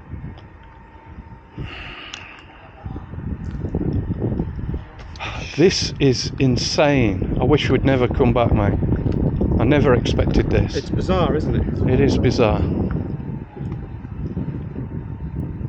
What do we have now? I'll put Is the tester in there? Check it and everything. Or did you already put it away? I want the thing you've still got on about your person as well. They made the police search you for it. Dave, stand back. Thank you.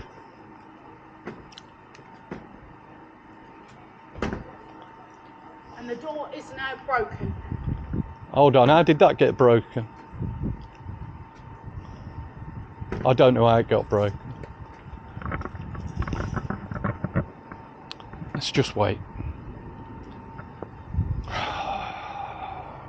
It's like dealing with my grandkids. You did this on purpose. Did what on purpose? And you know full well Tell you me what I did. did on purpose. What did I do on purpose?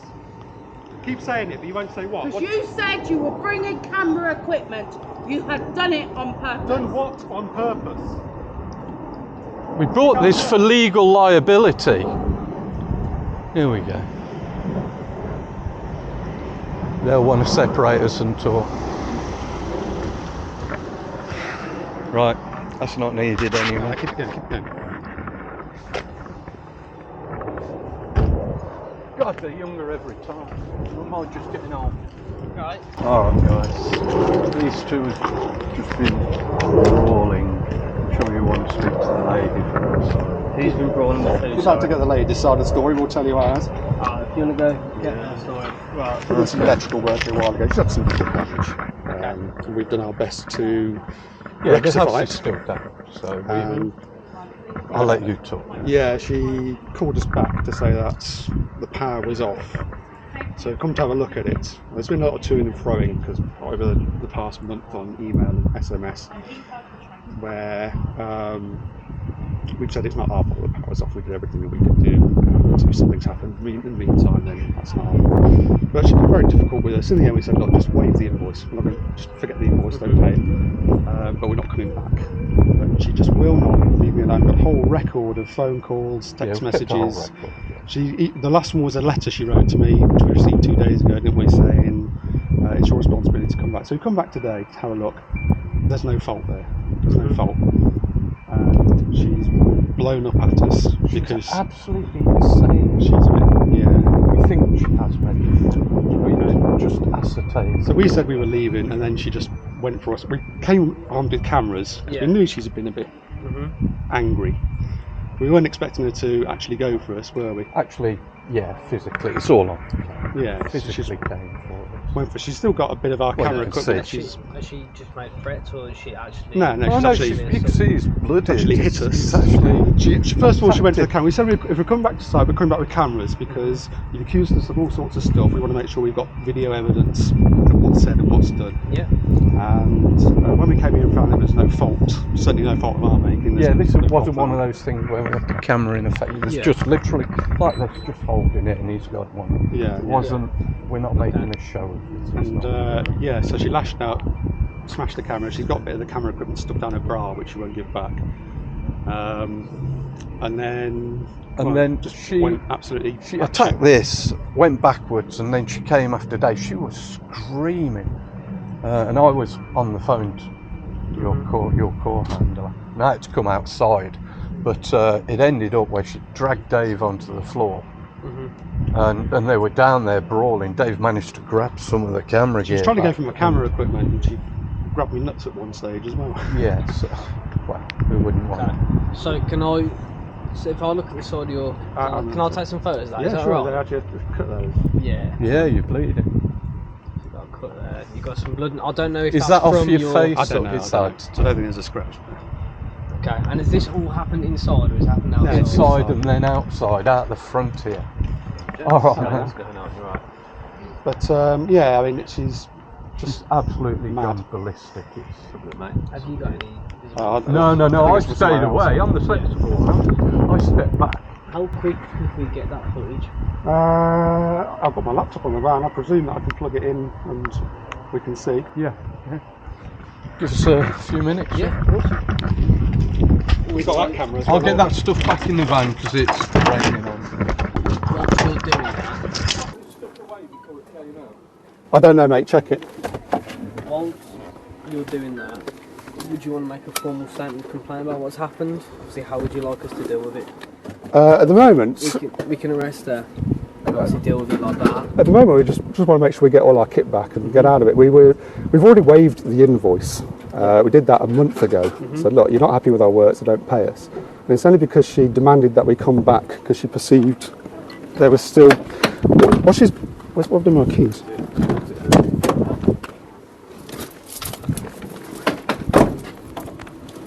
The problem is, because the house is flood damaged, there was only so much power we could get back on. But what she didn't seem to understand is that ground floor lights we never were to get back on.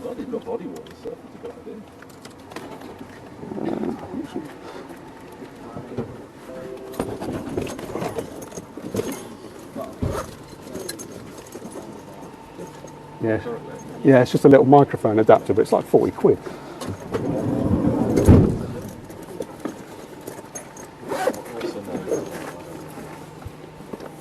So she hasn't physically assaulted you? Screamed in my face and grabbed the camera. I was holding the camera and grabbed it and wrenched it. Tore a load of kit out of it. As Dave says, she's still got a piece of it down as well. Am I right to just lean in that side so I certainly can. I keep Yeah.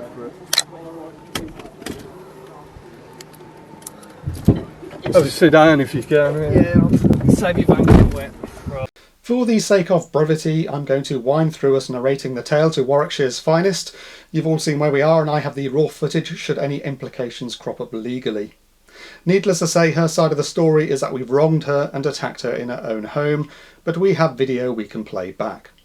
A third officer has now shown up, and two of them are listening to her spout shite, while the constable sat in the van seems satisfied that our footage shows her preventing us leaving the property and then lashing out.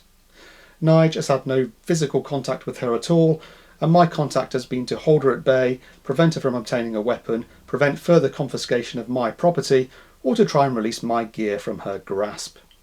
It may be an old-fashioned and, these days, somewhat sexist view, but I believe a man who strikes a woman is no kind of a fucking man, and I've undertaken nothing more than defensive actions. The audio is going to be a bit ropey at this point because only my body cam is now recording, so I'm going to transcribe what's said and by whom, although there are parts I can't quite make out. It should be pretty accurate, but I can't guarantee it being error-free. Some audio is redacted where, for example, identifying information is audible, and Karen's real name, where used, has been obscured by the sound of a cuckoo. So have you got all your stuff out of the thing now, out of her house? She's giving you a mate shit, man. I think so, apart from this microphone adapter that goes with the camera, which is stuffed down a bra. He keeps trying to go in to get the kit. I'm trying to tell him not to. Do you want to make a statement of complaint about what's happened? Yeah, I will. Let me just put the phone away from my ear. I'm more than happy to arrest her for this matter. Obviously, you'd be... It depends. I mean, like I say, this has been going on for a month. It's a month since we last did work here, and she just won't leave us alone. Mm-hmm. We tried to step away from the work. We've told her to find another electrician. We waived the bill, but she seems to think that we're duty bound to fix all the flood damage in her house for free, and you just can't reason with her. No. She's just colleagues finding her. Please make sure he doesn't park on mine. I mean, I don't need to press charges or anything. As long as he just gives us back our kit and lets us leave her the hell alone. Well, if you do want to press charges, I'm happy to arrest her. Obviously, if you don't want to make a formal statement of complaint about it, then we can make sure you've got all your equipment. We can let you on your way, and then we'll leave it as that, and then we'll raise the relevant crimes, and we'll let you know the crime number. Yeah, I mean, she's already distressed enough. Yeah, she's obviously got some kind of problems, and well, that's fine. But we don't want to. We just want to be on the receiving end of it. Yes. Especially when we're not getting paid. Yeah. Okay. Right. If we get all your equipment back, then. Yeah, so it's just this little cube thing that's missing. Little cube.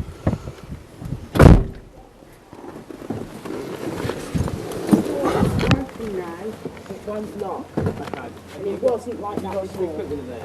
With respect, officer, I don't wish to discuss whether I've got equipment or not. Okay, that's not the matter. The matter is that an offence has been alleged. I've been shown footage of it, so you can either give me this equipment or I can arrest you. It's as simple as that. Right, with respect then, this gentleman here told me yesterday via text message he had every intention of bringing video equipment to crack this so that I was the loser and he is the winner. This is my property, the door is now broken and he was asked to do a return visit because there was no power electrics in the property, okay, and that is the reason for the gentleman's visit. But he told me he was going to bring camera equipment with him today. Okay, you've seen it, you agree with it, and you've had a fully fledged conversation. He's grinning at me. I'm not grinning. It's 100% certain that I'm the eligible person who needs to be arrested. Just so you're not part of it. it. And he put me on the floor with his knee to my chest. But he did not record that when he did the damage to me. You've got every right to record.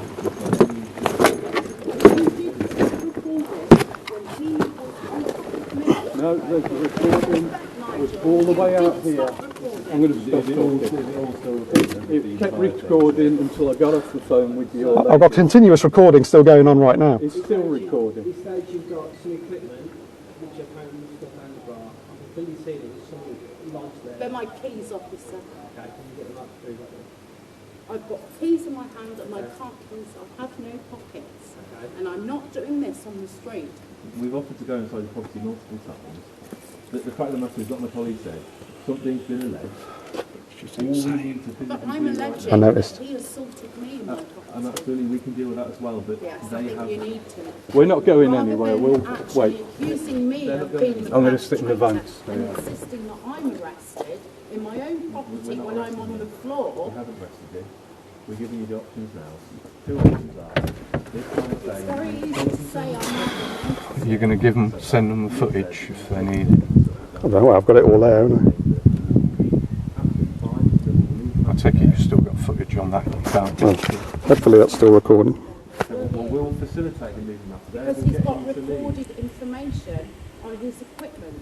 So how can he leave that where it is. We're a victim-based service. He doesn't want to make a complaint, and that's fine. We'll leave it there. He will make a complaint if he wouldn't have bought. He would not have bought equipment with him. He's already said to me, he doesn't want to make a standing complaint. He just wants his equipment back, and then he'll go. That's simple as that. If we can, And what's he going to do?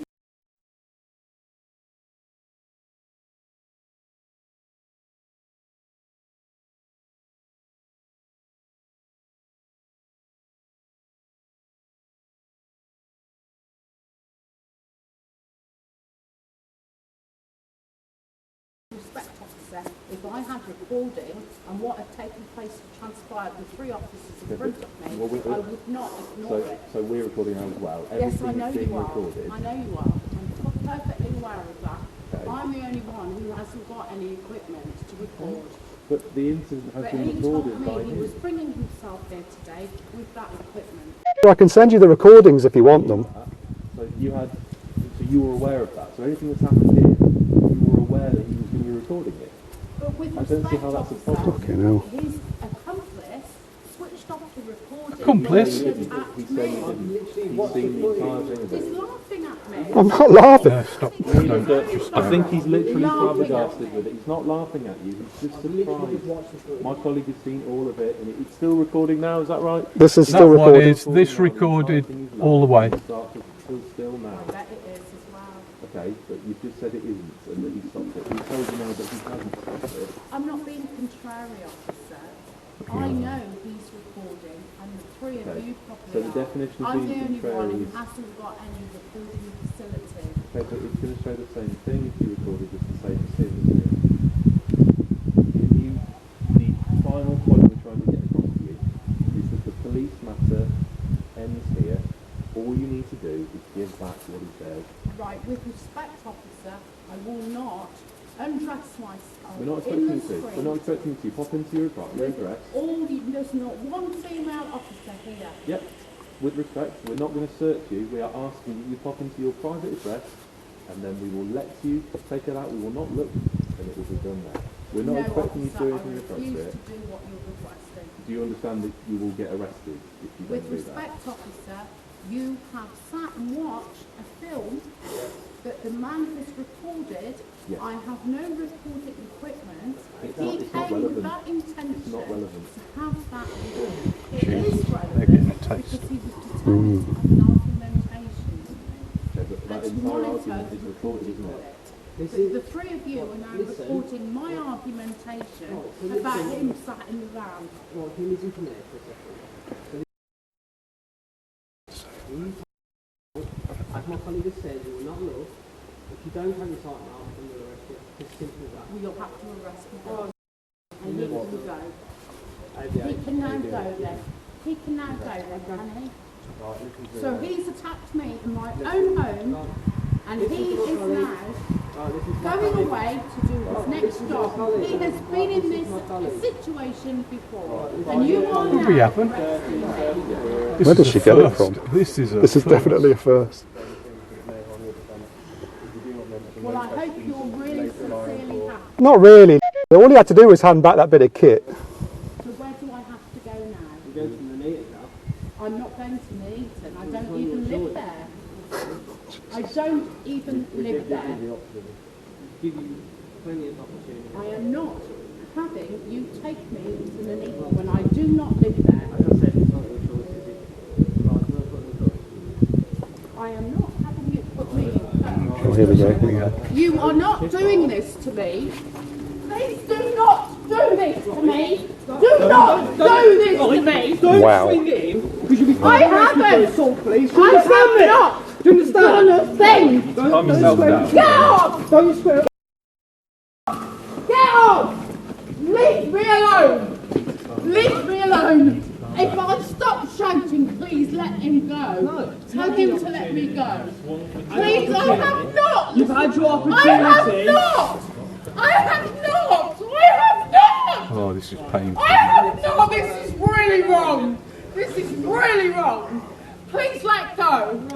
Please let go. No. No. No. No. No. It's like watching someone No. die. No. No! Please don't do this! Please don't do this! Well, it's very simple. Please don't do this! What? It's very Let simple. go! Please! Please! Please let go! No! No! No! No! For God's sake. No! I'm not going to get my microphone adapter back, am I? Don't do this! Not today. Please don't do this! Please don't do this! Please don't! Please don't! Please don't! Please don't! No! No, please don't do this! Please don't do this! It's painful for me. No! No! No! No! Oh, oh no! Calm down.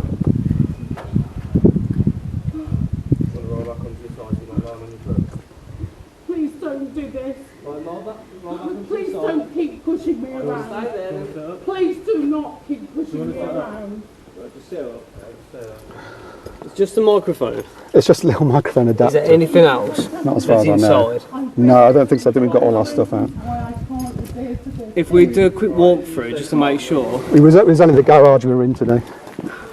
Just the garage. Yeah. Oh, she locked the door.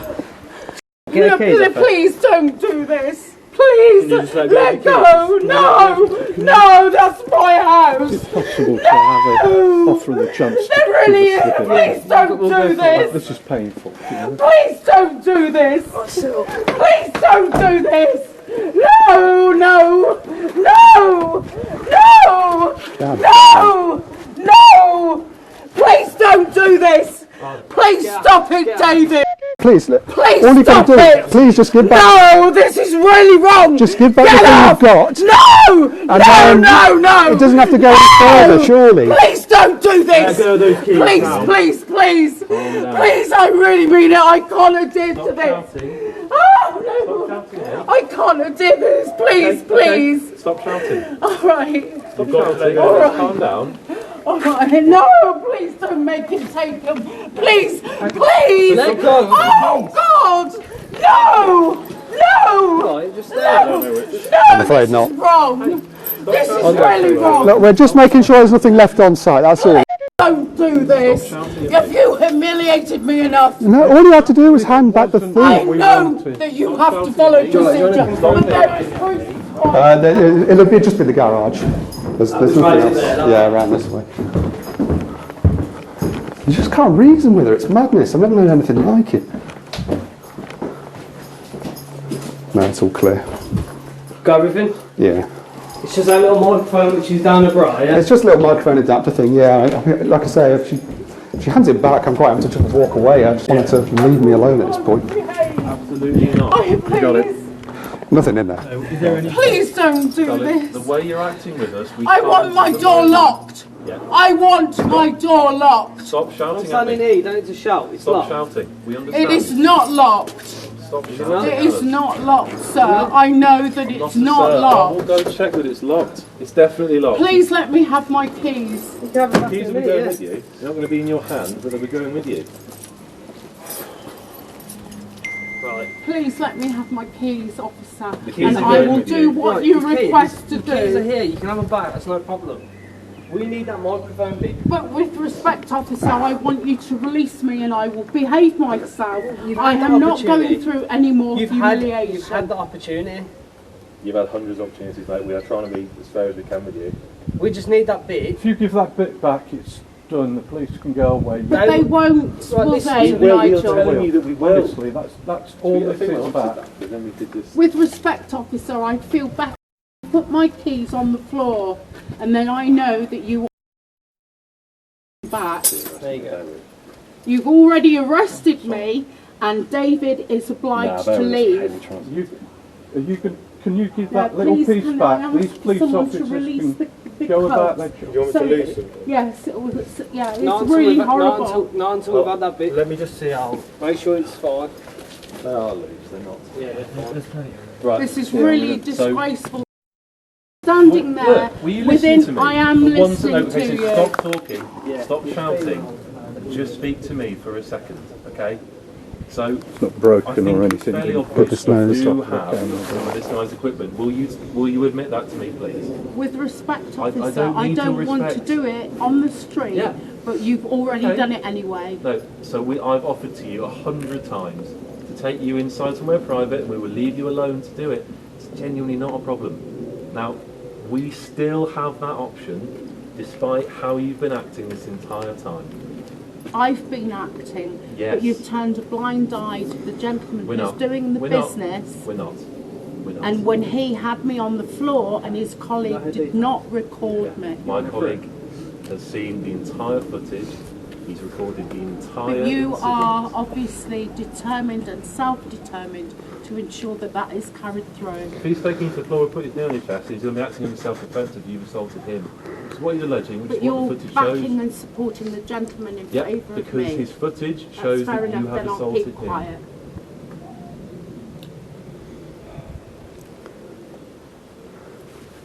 So if we can have a bit back, then you'd have to go to Nuneaton. If we can just go about a day, Yeah, we've got a we female can all officer just be coming done, down. all You of were us. finishing at 3:30 anyway. No, we Is that weren't. the time We've scale left you gave another me? job to come and Their actually be words here are today. Not the matter at hand here. Kick off an hour. Yeah. All that we need to deal with is what you've taken from them. I honestly do not see how you don't see this as the best way to resolve this situation. We do not want to take you to custody. We do not want to book you in to a cell in custody. You don't want that either, do you?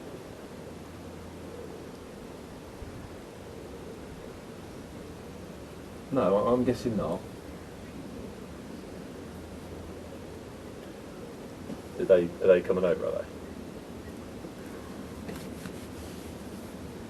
Could do stop search and now. That's for tea, thank you. Thank you. Oh, of course, yeah.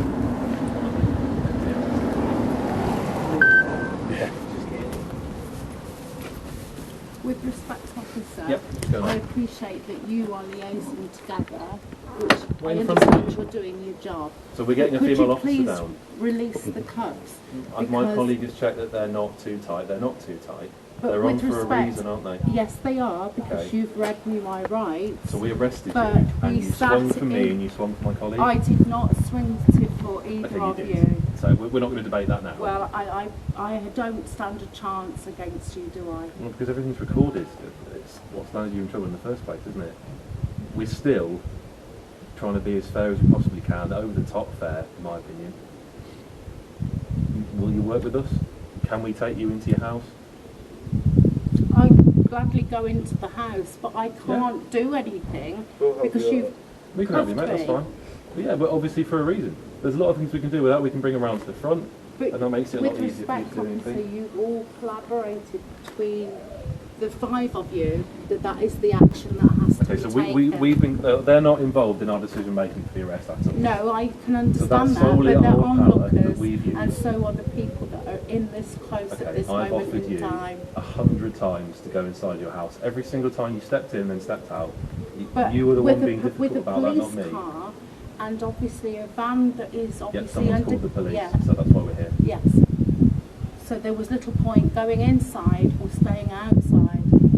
There is, because obviously then everything else that happens is in a private setting, isn't it? So Yes, no it one sees is, anything but else. it's still quite a little bit of you, isn't it? No, because it's inside the house.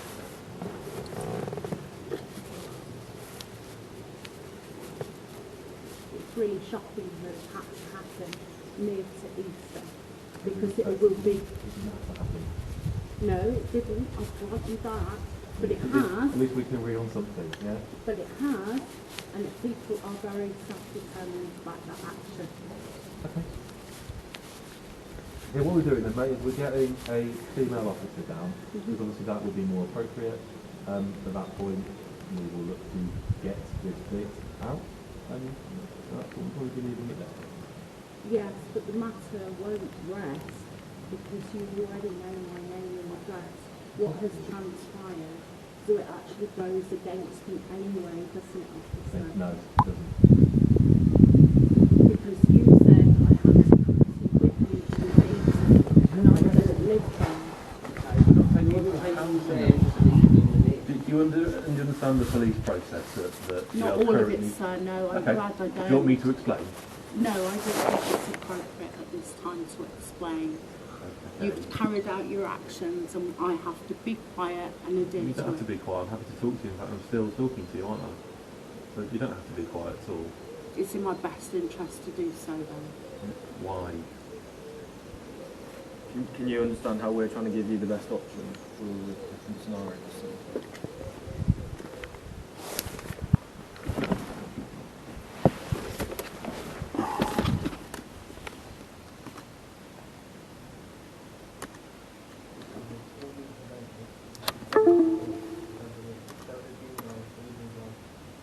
I am.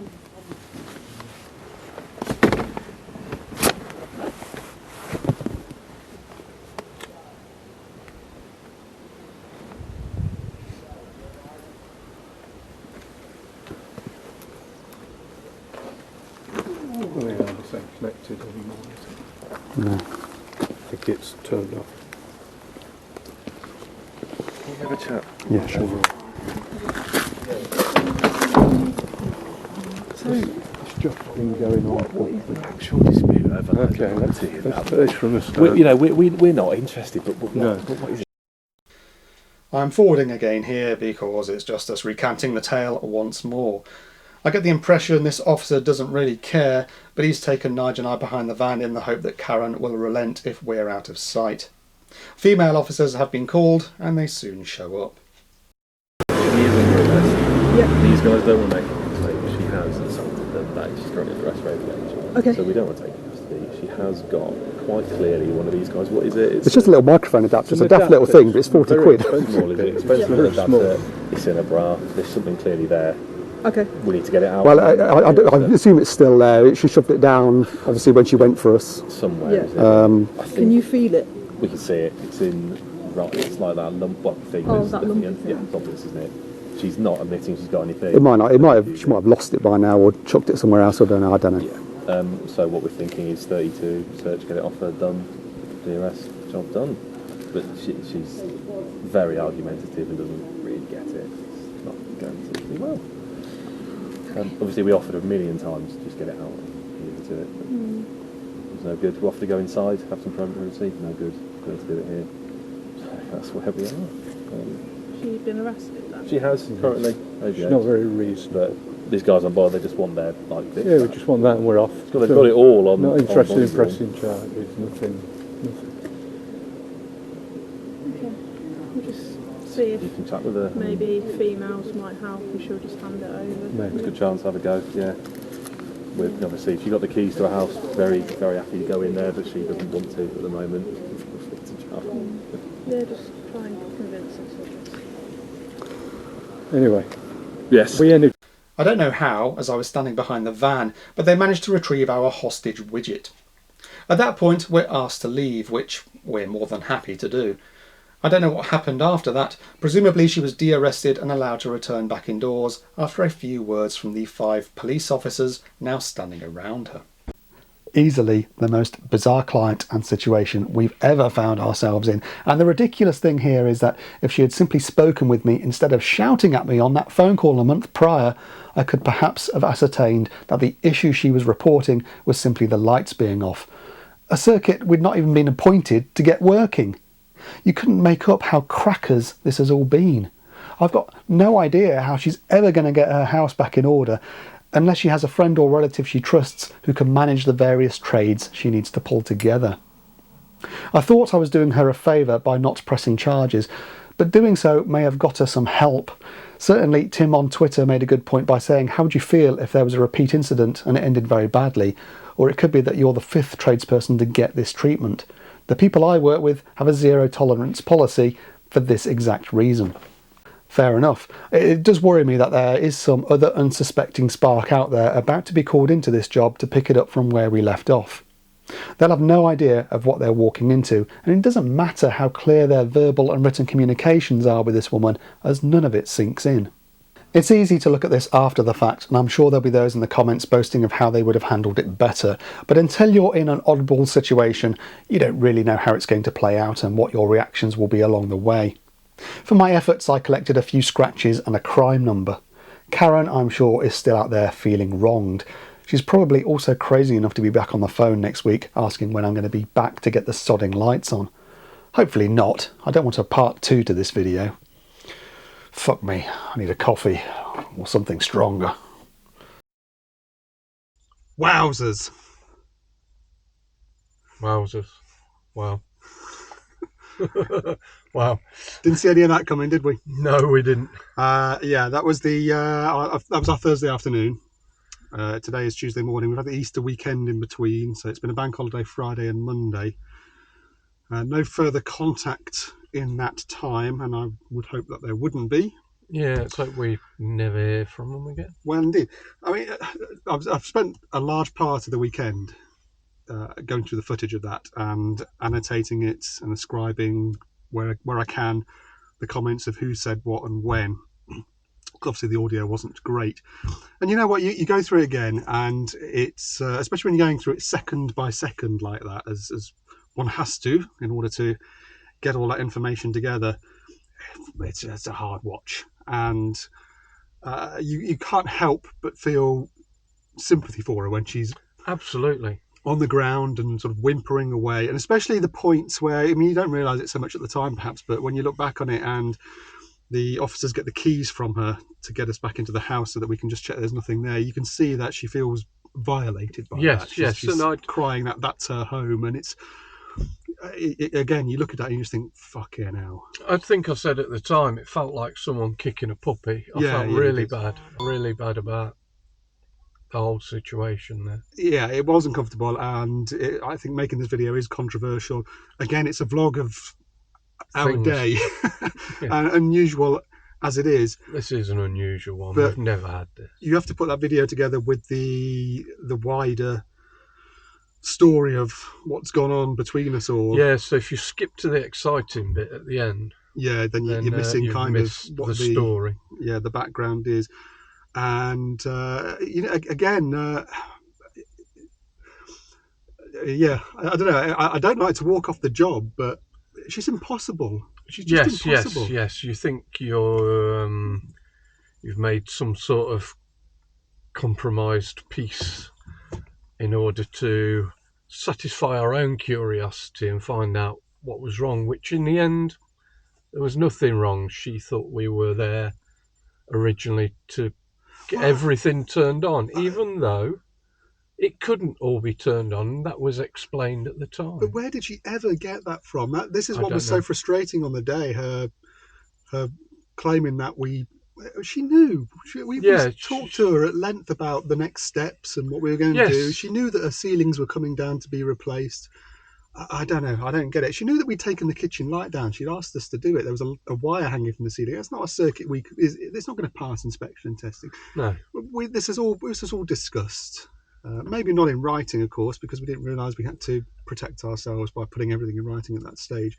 But it was all discussed. So where she ever got, I think she has something in her head. I think she needs professional help. And I don't know, yeah, if circumstances don't match up to what's in her head, then yeah. And the trouble as well is that you can see, hopefully, that everybody there just wants to get the hell out of there.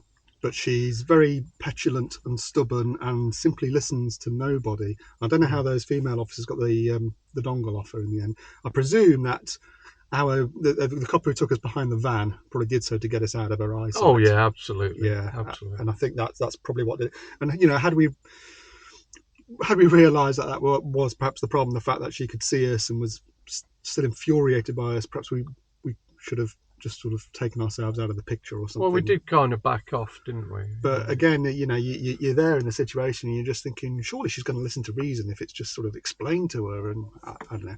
Anyway, how about old Martian, the fucking hostage negotiator here? Fucking Mr. Calm and Collected. Fucking hell, who knew it? Me in all situations, my friend. I tell you what, if any governments or agencies want to parachute him into the West Bank or into Afghanistan or something like that, just to get rid of me, no problem at all. I can square the time off. You just come when you want and cosh him, take him away, and I'll just make sure the paperwork's all straight. You parachute him right into Afghanistan tomorrow if you want. He'll just clear everything right up for you. But anyway, we're going to get on with the coffee shout-outs because I'm aware that this video is painfully long. It's It's a bit of a monster, isn't it? It's longer and more impressive than my weenus, unlike one of our stubbier videos, which is more like your weenus. And you know what? I've got all the coffee shout-outs on my beautiful mint condition Scion 3A. Ah, this is the one you were talking about. There you go. How about that? A Scion 3A. Very hard to find them without broken hinges these days. Very hard to get any old tech these days that isn't degrading. That doesn't look old. It looks new. It hasn't been used much, has it? Would you like to read the first? I'm afraid it's it's not a backlit display. Not modern screen, is it? Craig Stone. Yes, we're going to rattle through these. So thank you, Craig Stone, who is a promotion to the Whores list. Well done on your promotion, Craig. Andy W. Again, another one to rattle through. Thank you for your contribution, Andy W. And he too is a promotion to the Whores list. Ah, right. Okay. And then we've got Chuck Kirchner. Chuck Kirchner, our man in Maine. Old Chuck E. Cheese thought we'd died because we hadn't posted much lately until that selectivity and demand video landed. But no, we are very much still alive. I'm going to scroll down here because it's not a touch screen. It's got dust all over it. I can't see it with the sunlight on. Oh, yes. Martin and Viv, reach around services. Festering penile warts. That's what they call us. That's what they call us. They were going the name of BJ Rental last time they contributed. So they are also a promotion to the Whores list. And of course, an old staple, if you would, Nigel. Yes, Mr. Humbug. Yes, of course. Apologies, Mr. Humbug, again. You had 2 or 3 mentions in the last video. Just the one for this one. Okay, next up we've got Andy Carouche. Our man, Andy Carouche, who said that my John Luke Pistard was awful and number 2 has shite acting. Yes, thank you for noticing that. I think we all figured out that Nigel can't act on that video. Hey, if I was an actor, I wouldn't be sat here with this knobhead. I'd be off acting, wouldn't I? Very true, very true. Remember, Nigel is available for hostage negotiation roles in war zones if anybody wants to hire him as such. Act your way through that, motherfucker. A whore by the name of Jim Hook, our birdman in Australia. Go check out Jim's channel, where he plays with the birds. We also have Kip Hakes from Offer the Internet, another whore. Did you know KCJH Design are excellent website designers? I didn't know that, but I do now. KCJH Design. KCJH, you said? Kip himself. I think he might have done Nick Bundy's website. So check out Nick Bundy's website. Have a look at Nick Bundy's website. If it's shit, Kip didn't do it. And if it's all right, then Kip probably did. Then compare it to dses.uk. Yes, that's all my own work and probably shows.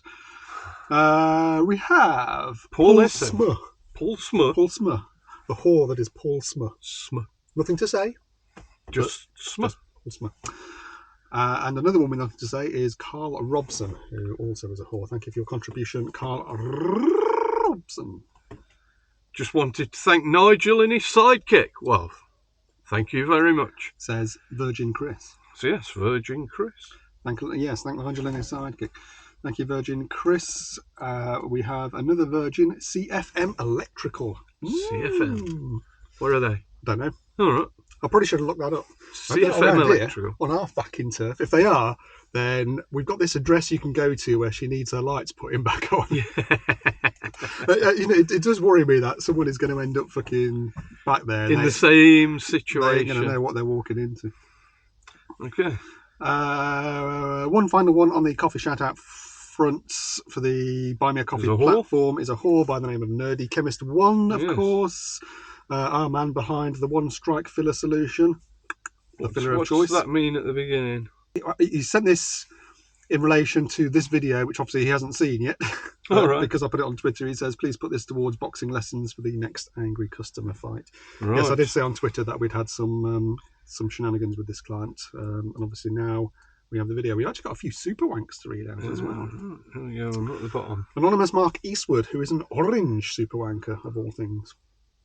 Very good. Thank you very much, Anonymous Mark. Thank you also to Tony Dunlop, who is a green super wanker. Oh, lovely. Yeah, it's I don't know, you guys who are covering our coffers today. And finally, for this session, we have one more super wank, which is Mathman over in the States, who is a yellow super wanker. Thank you, Mr. Math. Thank you, Mr. Man. Mathman. You know, I think he may have emigrated over there from here. I may be wrong. I may be wrong, but I've got a feeling I saw that somewhere in some of his previous comments. Someone who's obviously Yes, no, done Mathman. better than us. You know what? I saw in Professional Electrician they were talking about getting people to emigrate over to Australia for electrical work. Oh, Australia would be nice, I think. Oh, I wish I'd done that fucking years ago. Yeah. Instead of being in this fucking perpetual winter. I wouldn't go to America, though. Fucking stupid grey island. But enough of that, and enough of this. Catch you on the next one, hopefully with less controversial content. Yes. So long! Bye-bye. Whatever that one.